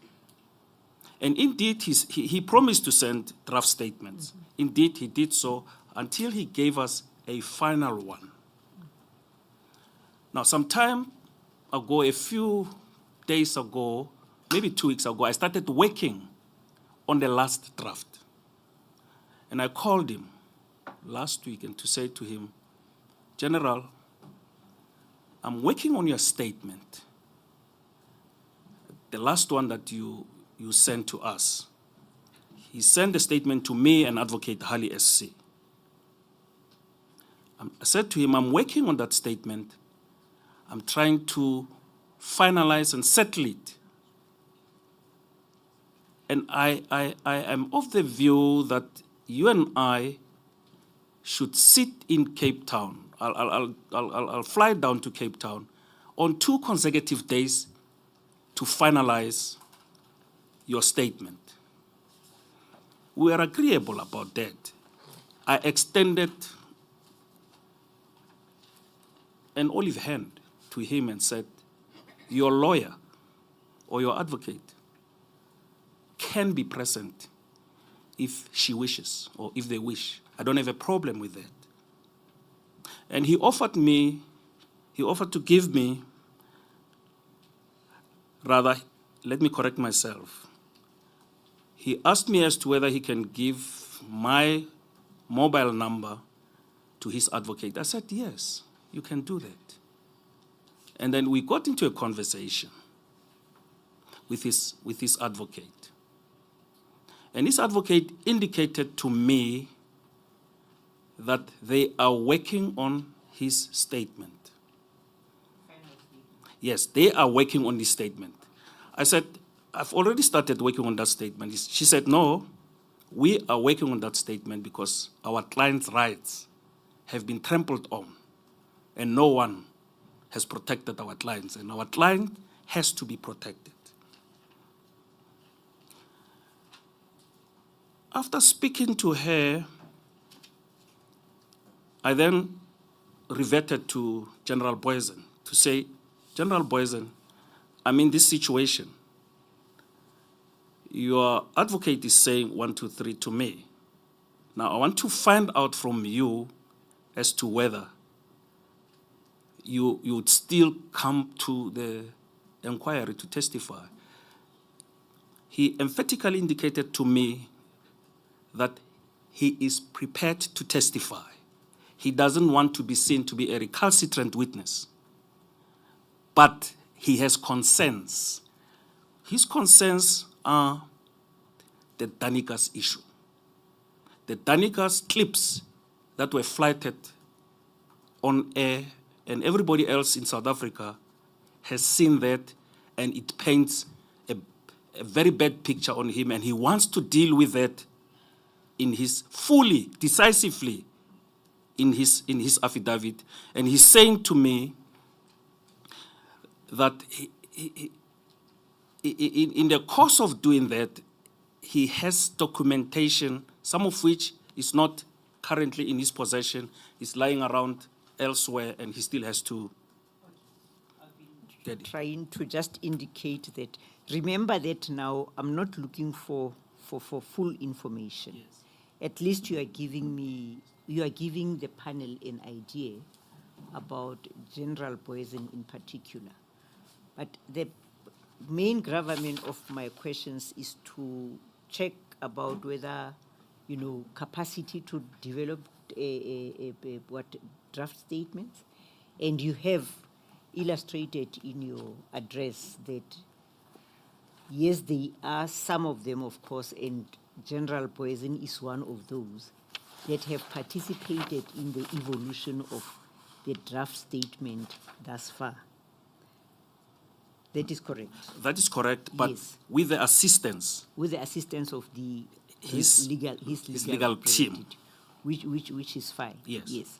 Now, is he the only person that you have consulted with, or from whom you have sought a draft statement, or what is the position? So far, yes, Madam Ramaphosa. That is the only witness that I consulted with, that I contacted, apart from initially contacting Advocate Molochwa, when I was still alone here. Before I was joined by my fellow colleagues. Okay, yes, Yes. We'll come back to that if necessary. I'm still on the issue of just general questions. Now, the witnesses that you have identified, or persons that you have identified as witnesses to this inquiry, was that list drawn from the names that appear in Advocate Batohi's affidavit or evidence, or are they also constituted of any persons who could have made representations out of interest? What is the position? Is it exclusively from the affidavit, or is it a mix of things? And if it is, please indicate. Thanks. It is a mix of things, and I'm not able to say which ones have did Advocate Batohi mention in her affidavit. But the majority of the witnesses who are on this list was through the help of Advocate Hali SC, who helped me to identify a witness by telling me that this one is relevant. Look at document XYZ or documents XYZ about this witness is relevant on this aspect. And some of the witnesses I identified myself. But in the main, I was assisted by Advocate Hali SC. Okay, that's fine. At the beginning, when I started asking you questions, you wanted to talk about whether it's a particular witness or witnesses, remember? Have you addressed that in your answer, especially that long answer, or do you still want to talk about what happened? Yeah. Not quite. I think I've addressed the issue of Advocate Johan Boysen. I'm sorry, not Advocate Johan Boysen, General Johan Boysen, adequately. He says to me, if I, without being seen to be repetitive, he's prepared to testify, but he can only do so at beyond February, because even his lawyer, his advocate, is indicating to me that that statement will only be available at the end of February. Okay, thank you. But then you also mentioned right towards the end, you mentioned Advocate Molochwa. Yes, Madam Ramaphosa, I did mention Advocate Molochwa. Yeah. Is there anything that you want to say About her availability and draft statements or so? Let me indicate this at the outset. This inquiry started on the 17th. We started on the 17th of November 2025. And if I'm not wrong, Advocate Batohi started leading her evidence on the Wednesday of that week. On the Saturday, I picked up a phone and spoke to Advocate Molochwa with a view to find out about his availability for a consultation. The Saturday, the 22nd November. Advocate Molochwa was more than willing to testify. What he indicated to me as his problem was that he no longer has in his possession his statements. And he asked me to send him his statements that he made when he testified in the Mokoro inquiry and the Zondo Commission. And I made them available to him. He even sent me clips when he was testifying. And I conveyed that to my co-evidence leaders when they joined me. I also indicated that to Advocate Hali. And today, the situation is different. What is the state of affairs? What has changed? What has changed is what Advocate Themba Skosana has indicated to the panel, that Advocate Molochwa is now giving several reasons about his unavailability during the course of this year. One of his reasons why he will not have time, if I may use that pun, to come over to testify in this inquiry is that, one, he's preparing for the 7th, I think, I'm speaking under correction, 7th Comrades Marathon. 2, he has registered a master's degree with one university, I believe it must be one of the universities in KZN. Another reason is he is saddled with matters, his own personal matters that he deals with as a practitioner. He's now in private practice. He's a member of the Pietermaritzburg Bar in KZN. And that he will be having matters, his hands will be full, so to put it, and he will not be able to assist. Okay, thank you. So thus far, is the witness, is General Poison the only witness that you can tell us is available for the Katomeina issues? Or is there another one that you can say, as far as I'm aware, this witness or these witnesses are still committed to the cause? One of the witnesses that I believe is still committed to the cause is Advocate S. Riley, and she has been allocated to Advocate Mutsweni. And I've given Advocate Mutsweni her mobile number, which I asked from the NPA team. And as soon as I believe we leave this chamber, he'll get in contact with her. The next one is the one allocated to me, General Ntlanhla Mkhwanazi, whose evidence, according to what we have, will not be long. And I said to myself, well, this one will not be long. I'll see him later after I shall have dealt with the General Johan Boysen's issue.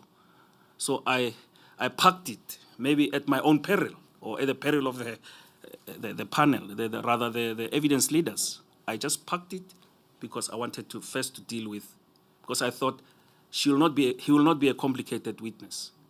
But maybe upon hindsight, because I should not have acted in the manner in which I acted. I should have consulted him. Upon hindsight, I realized that.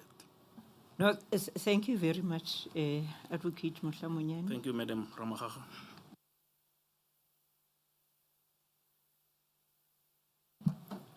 I'm making just a general statement to the evidence leading team. You were appointed by the President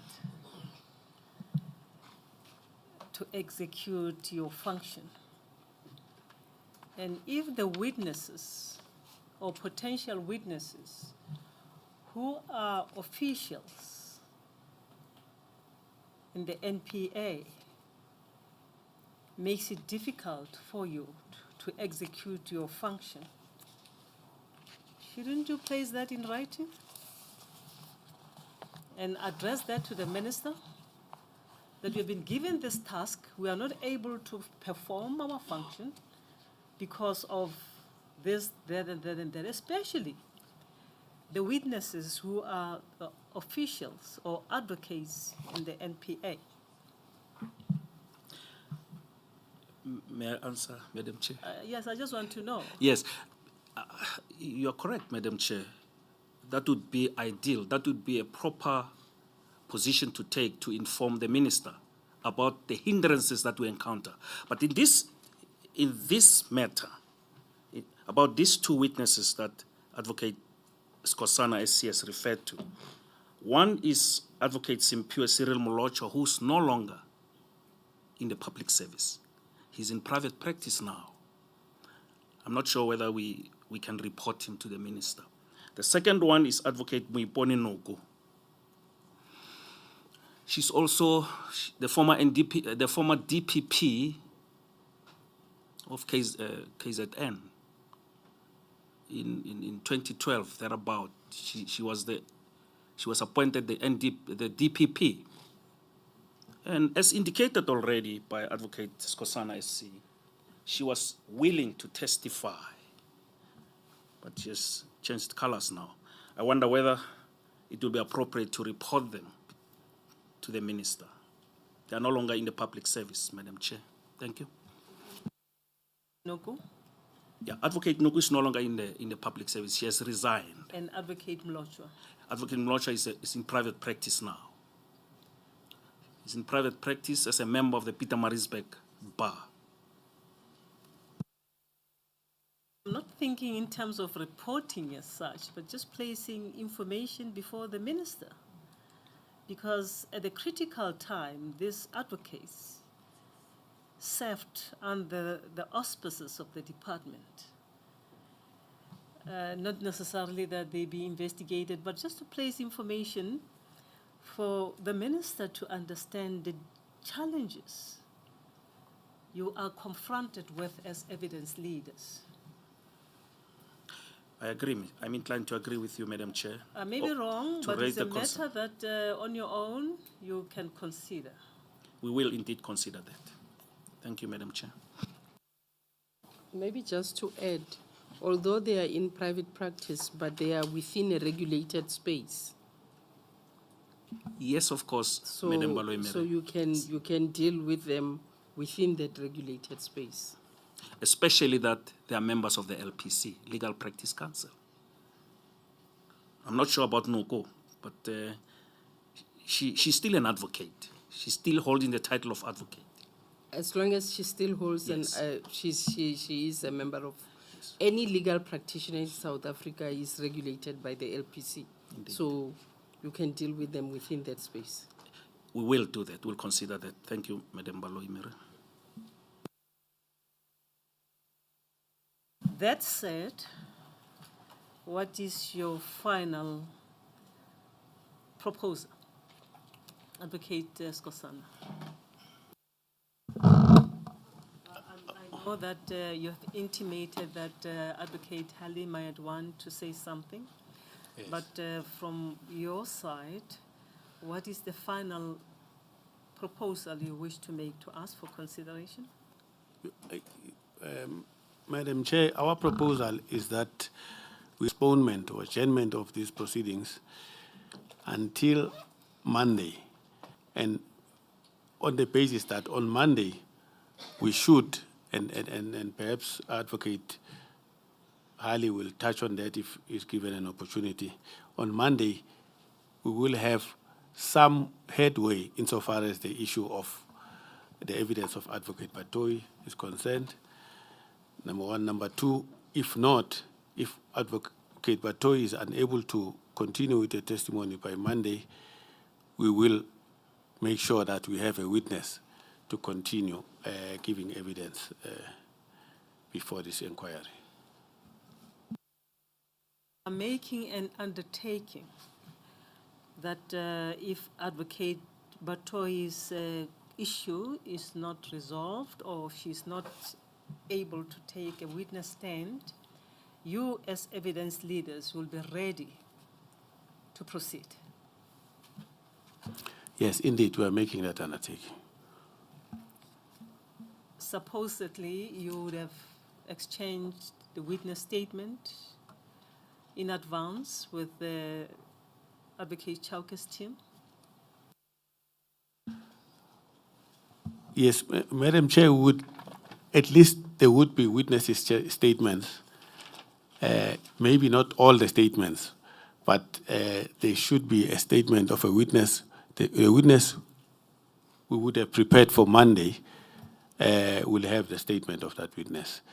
Also question shared. is whether you would have exchanged the statement that is available with the Advocate Chauke's team in advance, probably on, Yes. on Friday. If we are to proceed on Monday with that particular witness, I'm trying to make sure that you are making and this undertaking, seriously understanding that the other side must have had a side of the statement. Indeed, Madam Chair, the undertaking is to also share that statement of that witness in advance before Monday.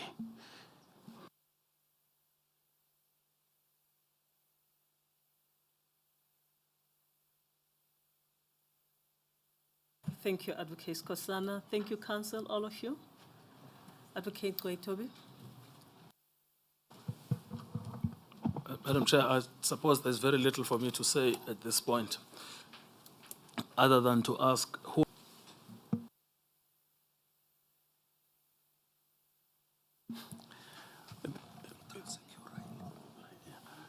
Do you know Advocate Kosana, or do you have an idea, more or less, Chair. in which event the team for Advocate Chauke will assess its position and decide what they want to do?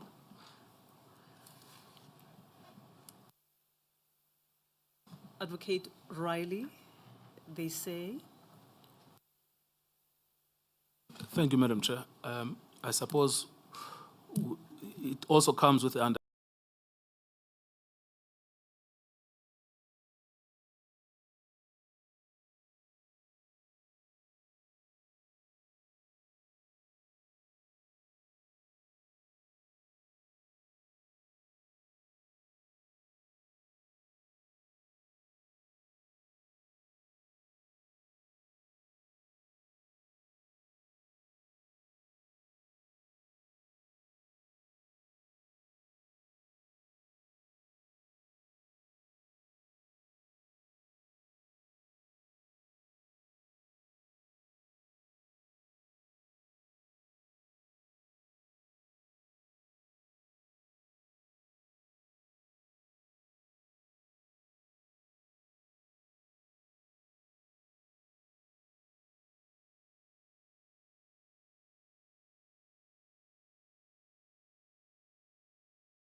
say something. You may come forward, Counsel. I know that there is another, you can shift a bit. Yes, thank you.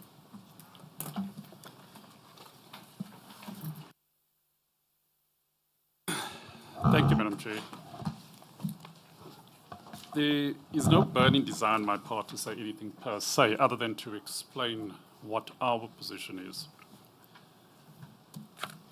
So, what we had requested from the panel, pursuant to a letter which was addressed to you, Madam Chair, as the chairperson of the panel, was a request to allow us to consult with Advocate Batohi while she was under cross-examination in order to advise her.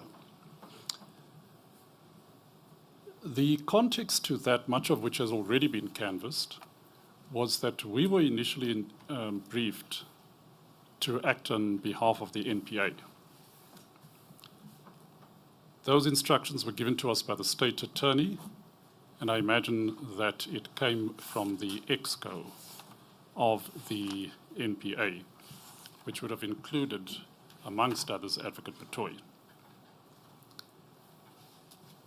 When Advocate Batohi, on the 15th of December, stood down in order to seek legal counsel, her desire was to seek the advice of counsel other than myself and Advocate Lekgetho. We, myself and Advocate Lekgetho, had initially been briefed, as I said, on behalf of the NPA. You may well recall from previous exchanges that we had that I was at pains to point out that we were acting for the NPA and we were not part of the evidence leaders team. At any rate, all of that was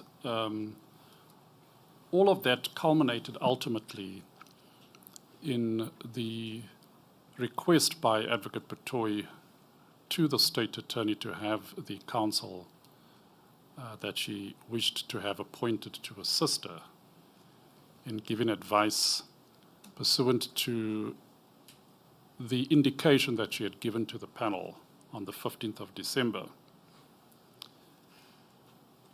That request, as I understand it, ultimately percolated up to the level of the Solicitor General, who declined to make the appointments. Reasons were given, and the Solicitor General concluded by stating that she had the right of appeal, and she should appeal to the Minister. The Minister was then, after, as I understand it, after some further correspondence was exchanged with the Solicitor General, the Solicitor General indicated that he stood by the decision that had been taken. What then transpired was that Advocate Batohi then appealed to the Minister, and the Minister's response was that there should be a consultation, that she should rather seek the advice of myself, of me, and Advocate Lekgetho.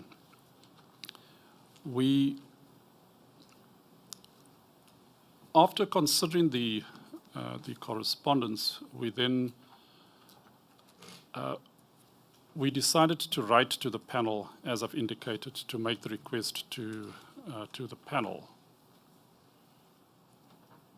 that we should be allowed to consult with her, because it was anticipated that we would need to consult on matters that may well involve issues that were canvassed during the course of the of cross-examination. Now, subsequent to that, and nearing the present date, it became, I certainly had occasion to reflect upon this, and how would I be able to consult with her, and how would I be able to properly address some of the issues that were reflected in the request to the State Attorney. It seemed to me that it was inevitable that a conflict of interest was going to arise on the one hand between Advocate Batohi and the various options that may confront her, and the NPA. Bear in mind that my brief came to me to represent the NPA, not to represent Advocate Batohi, and that her request had been made initially for other counsel to represent her. Now, it was in that context that we approached the panel this morning and indicated that we believe that we are heading inevitably towards a conflict of interest. We would not be able to properly discharge our mandate to either one of those clients, to be able to canvass every aspect that was in the best interest of either one of those two clients. Now,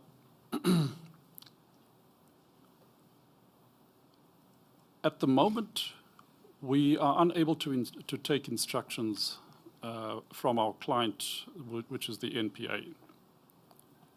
Until now, our client has been represented by Advocate Batohi, as well as the EXCO.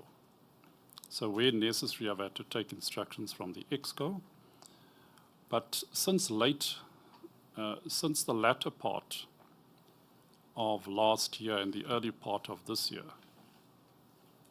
that EXCO has been somewhat denuded of some of its members. Some of the members have fallen away. They've either resigned or retired. I stand corrected. I don't know which. and at least 2 of them are simply acting members. So the upshot of it all is simply that they are unable to provide me with instructions, even if they were desirous to do so. It's possibly in the context of that, having explained it to the evidence leaders, it's possibly in the context of that the suggestion was made that we should stand down until Monday, because Monday is the date on which the new National Director of Public Prosecutions takes office. But I don't anticipate, and I don't wish to comment necessarily on the stance adopted by the evidence leaders, but I certainly don't have the confidence necessarily, because I simply haven't spoken with the new National Director of Public Prosecutions, whether he would even entertain my presence on Monday. So that's something that still has to happen.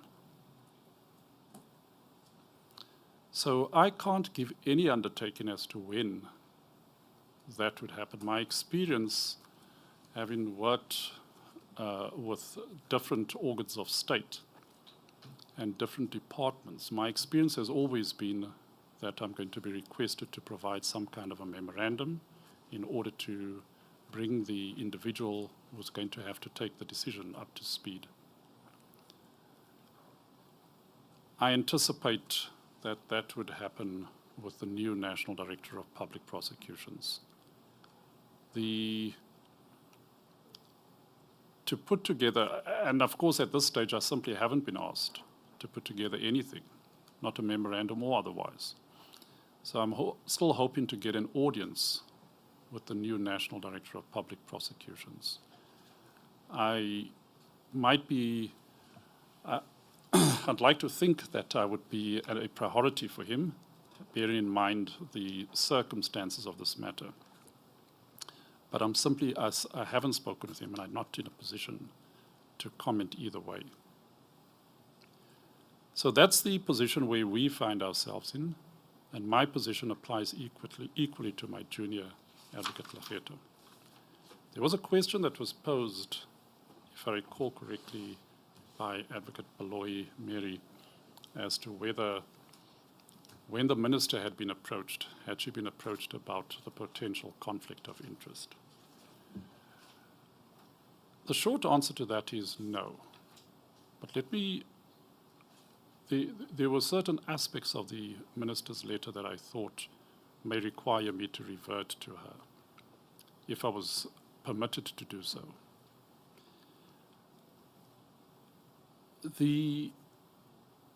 The one concern that we had when we considered whether we ought to go back to the minister was we had no understanding of the regulatory framework that gave rise to the minister's position as the appeal body. So we read through all the legislation, the State Attorney Act, we read through the regulations, and we read through the through the policy that we had been referred to. We were unable to find any particular document or instrument that could talk to the question of whether the minister was functus officio, as it were. So we did consider the possibility of going back to the minister, not specifically on the question that was raised, but on certain other aspects of the letter. But that's as far as we could take it. That's where we stand at this point in time.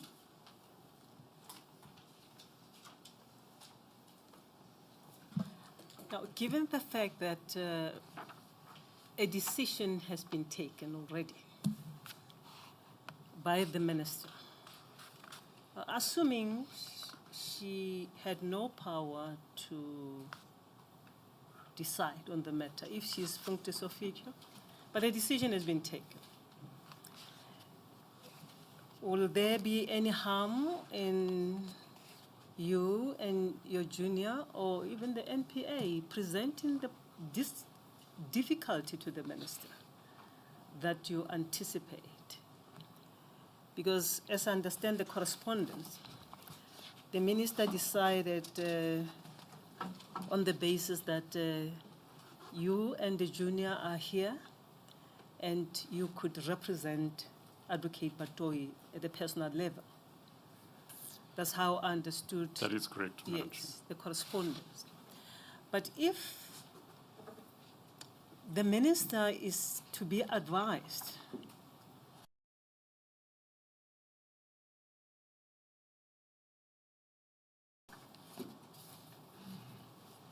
that the converse is true, you are actually not in a position to represent her because of this potential conflict, a matter which was most probably, as I understand now, not brought to her attention. That might just resolve this whole conundrum. And the minister may revisit whether she is functus or not. She may just maybe reflect, or the Solicitor General himself may even reconsider the position and decide otherwise. Madam Chair, it can't do any harm to revert to either one of them. It would seem to me that given the level to which it has advanced, the appropriate person, if we are to go back, the appropriate person to go back to would be the minister now that she is seized with the matter. As I said, this issue arose, the question of the conflict of interest arose fairly recently. So up until last week, it wasn't always apparent to us that there would have been a conflict of interest. It was upon reflection that we came to appreciate that there would be a conflict of interest. Yes, and if I may guide. But I take your point, if I may conclude, I take your point. Yes, and certainly during the course of the debate between the panel and the evidence leaders team, it struck me as being a rather sensible approach to adopt. Counsel, if I may guide, if you may consider that approach, that the new NDPP has not taken office as yet. As we speak, Advocate Batohi is still the NDPP. And also given the fact that these are polycentric issues that will entail a decision made or to be made by a member of the executive. You know, when you talk money in government, especially because the NDP or NPA falls within the auspices of the department, of the ministry. Am I right? So I'm not sure whether I'm putting it correct, but it is an institution in respect of which the NDPP works hand in hand with the Minister of Justice. That is so, Malady. If I understand correctly, functional responsibility ends at the National Director of Public Prosecutions, or operational responsibility. But insofar as the responsibility for finances are concerned, that responsibility ends with the Department of Justice. Yes. The issues that we are dealing with now concerns finance, budgetary matters, and the minister seems to be the right person to go to insofar as Advocate Batohi's request is concerned. So if it is discovered, as you will be talking to one another, that there is a conflict of interest, a matter that might not have been brought to the table of the minister, or even the Secretary General, Solicitor General. The Solicitor rather. General. The Solicitor General may reconsider, the minister may also reconsider, and we may not even be here now. We should have made a headway. So it seems to me that on the challenges that you and your junior are confronted with, which is quite understandable, perhaps Now that the minister has decided that you must represent her or consult with her, and you are now confronted with all these sorts of legal challenges, because even if you were to be appointed to represent her, the question that then arises is whether you have a right to consult with her on matters that arise during consultation, cross-examination. That opens all other difficult challenges, as you know. So it seems to me that the buck stops with the minister. And if she is to appreciate these challenges that you are placing before us, she may just as well decide otherwise. A week, I'm not sure, but it seems to me that the first person to communicate with is the minister, because the new NDPP has not assumed office. Advocate Batohi, you cannot talk to her. She's the NDPP, but because of these issues that you are grappling with, you cannot talk to her.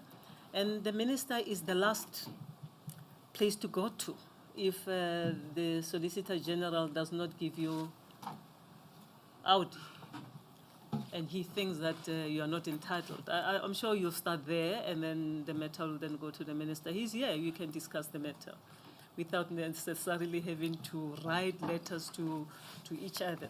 And I'm sure the Solicitor General appreciates the very challenges that you are presenting to us. No, thank you. I'm not sure whether my sisters would like to ask you any question. I have just one.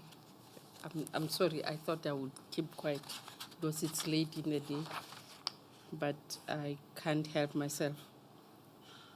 You painted a picture that it seems like literally EXCO within the NPA does not exist anymore. You said some have left and some are acting. Two of them are acting, that is correct. Acting. And how many have left? If I understand correctly, one is left, and Advocate Batohi is the other one. Yeah. How many I think members? I think there may be one vacancy. I think there were supposed to be 4. I stand corrected. 4 Deputy National Directors of Public Prosecution, all of whom would be ex officio members of the executive. 2 of those are acting. 1 is left, and I think there might be a vacancy. I can take instructions. And then there's Advocate And then there's Batohi. Advocate So it Batohi. means you only have 1% or 2. So they We can only never have 2 correct. acting appointments. Yes, they can never correct. They can't correct, and even if they were correct, I would be very surprised if they would take a decision of this nature. If they would take a decision. So what you are literally saying to us is that you are now sitting here without anyone giving you instructions. You are sitting here. You since received your instructions right at the onset, and as we go along, you don't have. Well, sometimes when the head has been chopped off, the body continues to operate even despite the head being absent. But in this case, that's not the case, because management, you still have a manco, you still have the rest. I mean, the operations continue despite the problems that may confront the EXCO.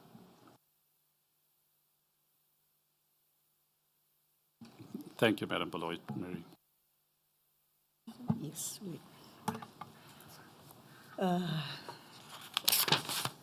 Advocate Hali, on the issue of the EXCO, I'd like to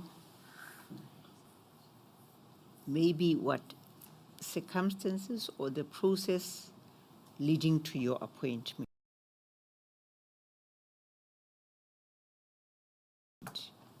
to represent the NPA. Now, or the recommendation for the state attorney to appoint. I get there's a process. So what I'd like to establish is whether the decision to recommend that you be appointed to represent the NPA, did it come from EXCO or did it come from Advocate Batohi as the head of the institution, or what is the position? Because that information will assist us to weigh on what you have just informed us of, that the EXCO, the NPA EXCO seems to be dysfunctional or paralyzed because of other reasons outside their control. If he doesn't correlate, we understand. If he doesn't correlate, it would not make decisions or whatever. Whatever the case is, that is actually paralyzing that body in particular. Thank you, Madam Ramachake. I mustn't be seen to be saying that the EXCO is dysfunctional or that it's impotent at the moment. I'm not saying that at all. I think it's specifically in relation to this issue. I would imagine that in relation to other issues, Advocate Batohi would be quite competent to continue to take the helm. It's specifically in relation to this matter. But in relation to the question that you posed to me about how I was briefed, quite frankly, Madam Ramachake, I actually don't know.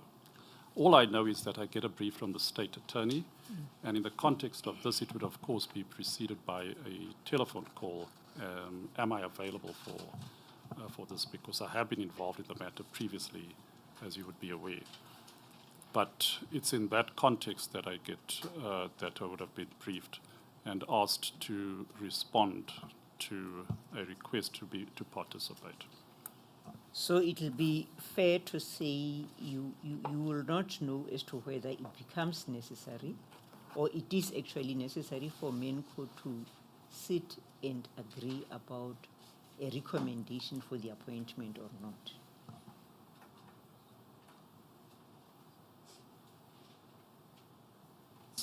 Are we talking about MENCO or EXCO? EXCO, I beg your pardon. Is it EXCO, MENCO? So Let EXCO me is... just place it on record because I may have used it interchangeably, that whenever the record reflects EXCO or MENCO, Yes. I'm using the term interchangeably. Very well. Thank you. Yes, okay. So we're talking about EXCO. My understanding is that that decision is one that has to be taken by EXCO. Okay, That's my understanding. right. Okay then, thank you. Thank you, Madam Thanks. Ramachake. And which decision is this, by the way? Pardon? Which decision is this, by the way? To eliminate the possibility of a conflict of interest, so that if the whatever decision is taken ultimately, Advocate Batohi, to allow that the NPA accepts that the fortunes of the two are inextricably tied and that they would go with whatever decision, so I can advise both of them. And the advice I give to Advocate Batohi would be the advice that the NPA would accept.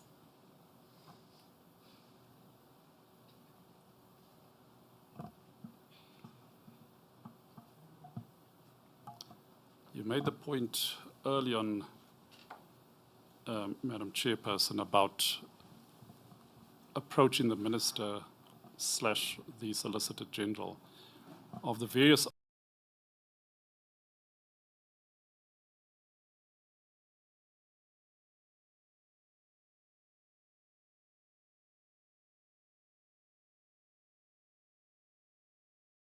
options that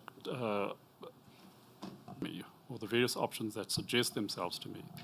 It would strike me that that's the most simple of the two options, which is to approach the Solicitor General or the Minister. It's something that could resolve the issue much quicker than the other one. Counsel, that seems to be the better approach given the circumstances. But you'll weigh your options and you'll indicate finally to the Minister what your challenges are. And I'm sure the evidence leading team will do the same.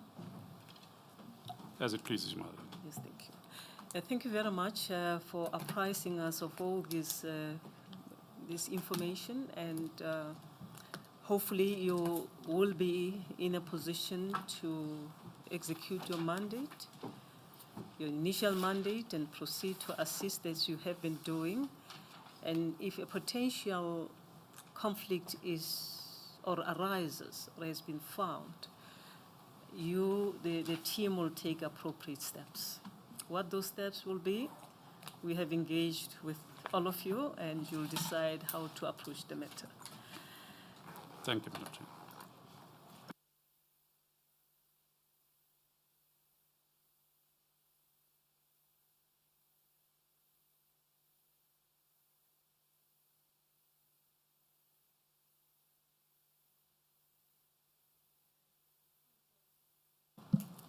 We need a few minutes to confer with one another regarding the requests that you've placed on the table. We will reconvene in 10 minutes, 15 minutes? At about 20 to 6, we will reconvene, give a direction. Thank you, Madam Chair. Whilst I've got the mic, and it's been a long time since I've had the mic, I may as well make the most of it.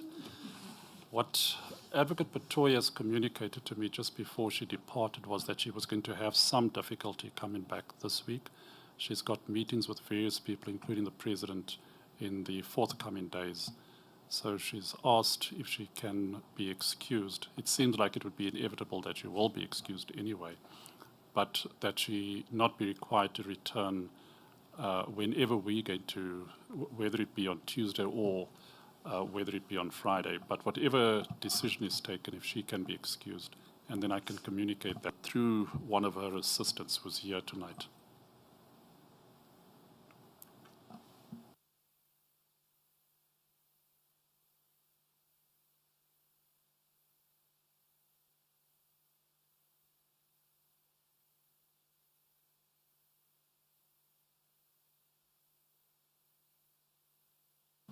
Advocate Hali,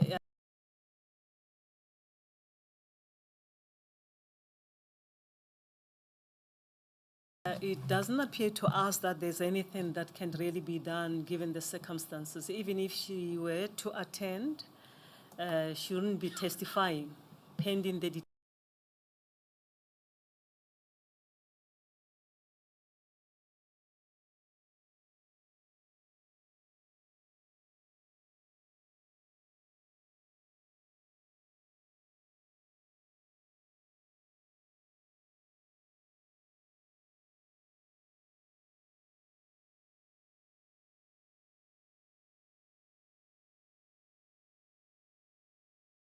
termination of the very issue that Indeed. has given rise to all these debates and exchange throughout the day. Yes, she is excused. I'm sure by Monday she will be here. Thank you, Madam Chair. Yes, thank you. We will adjourn until 22.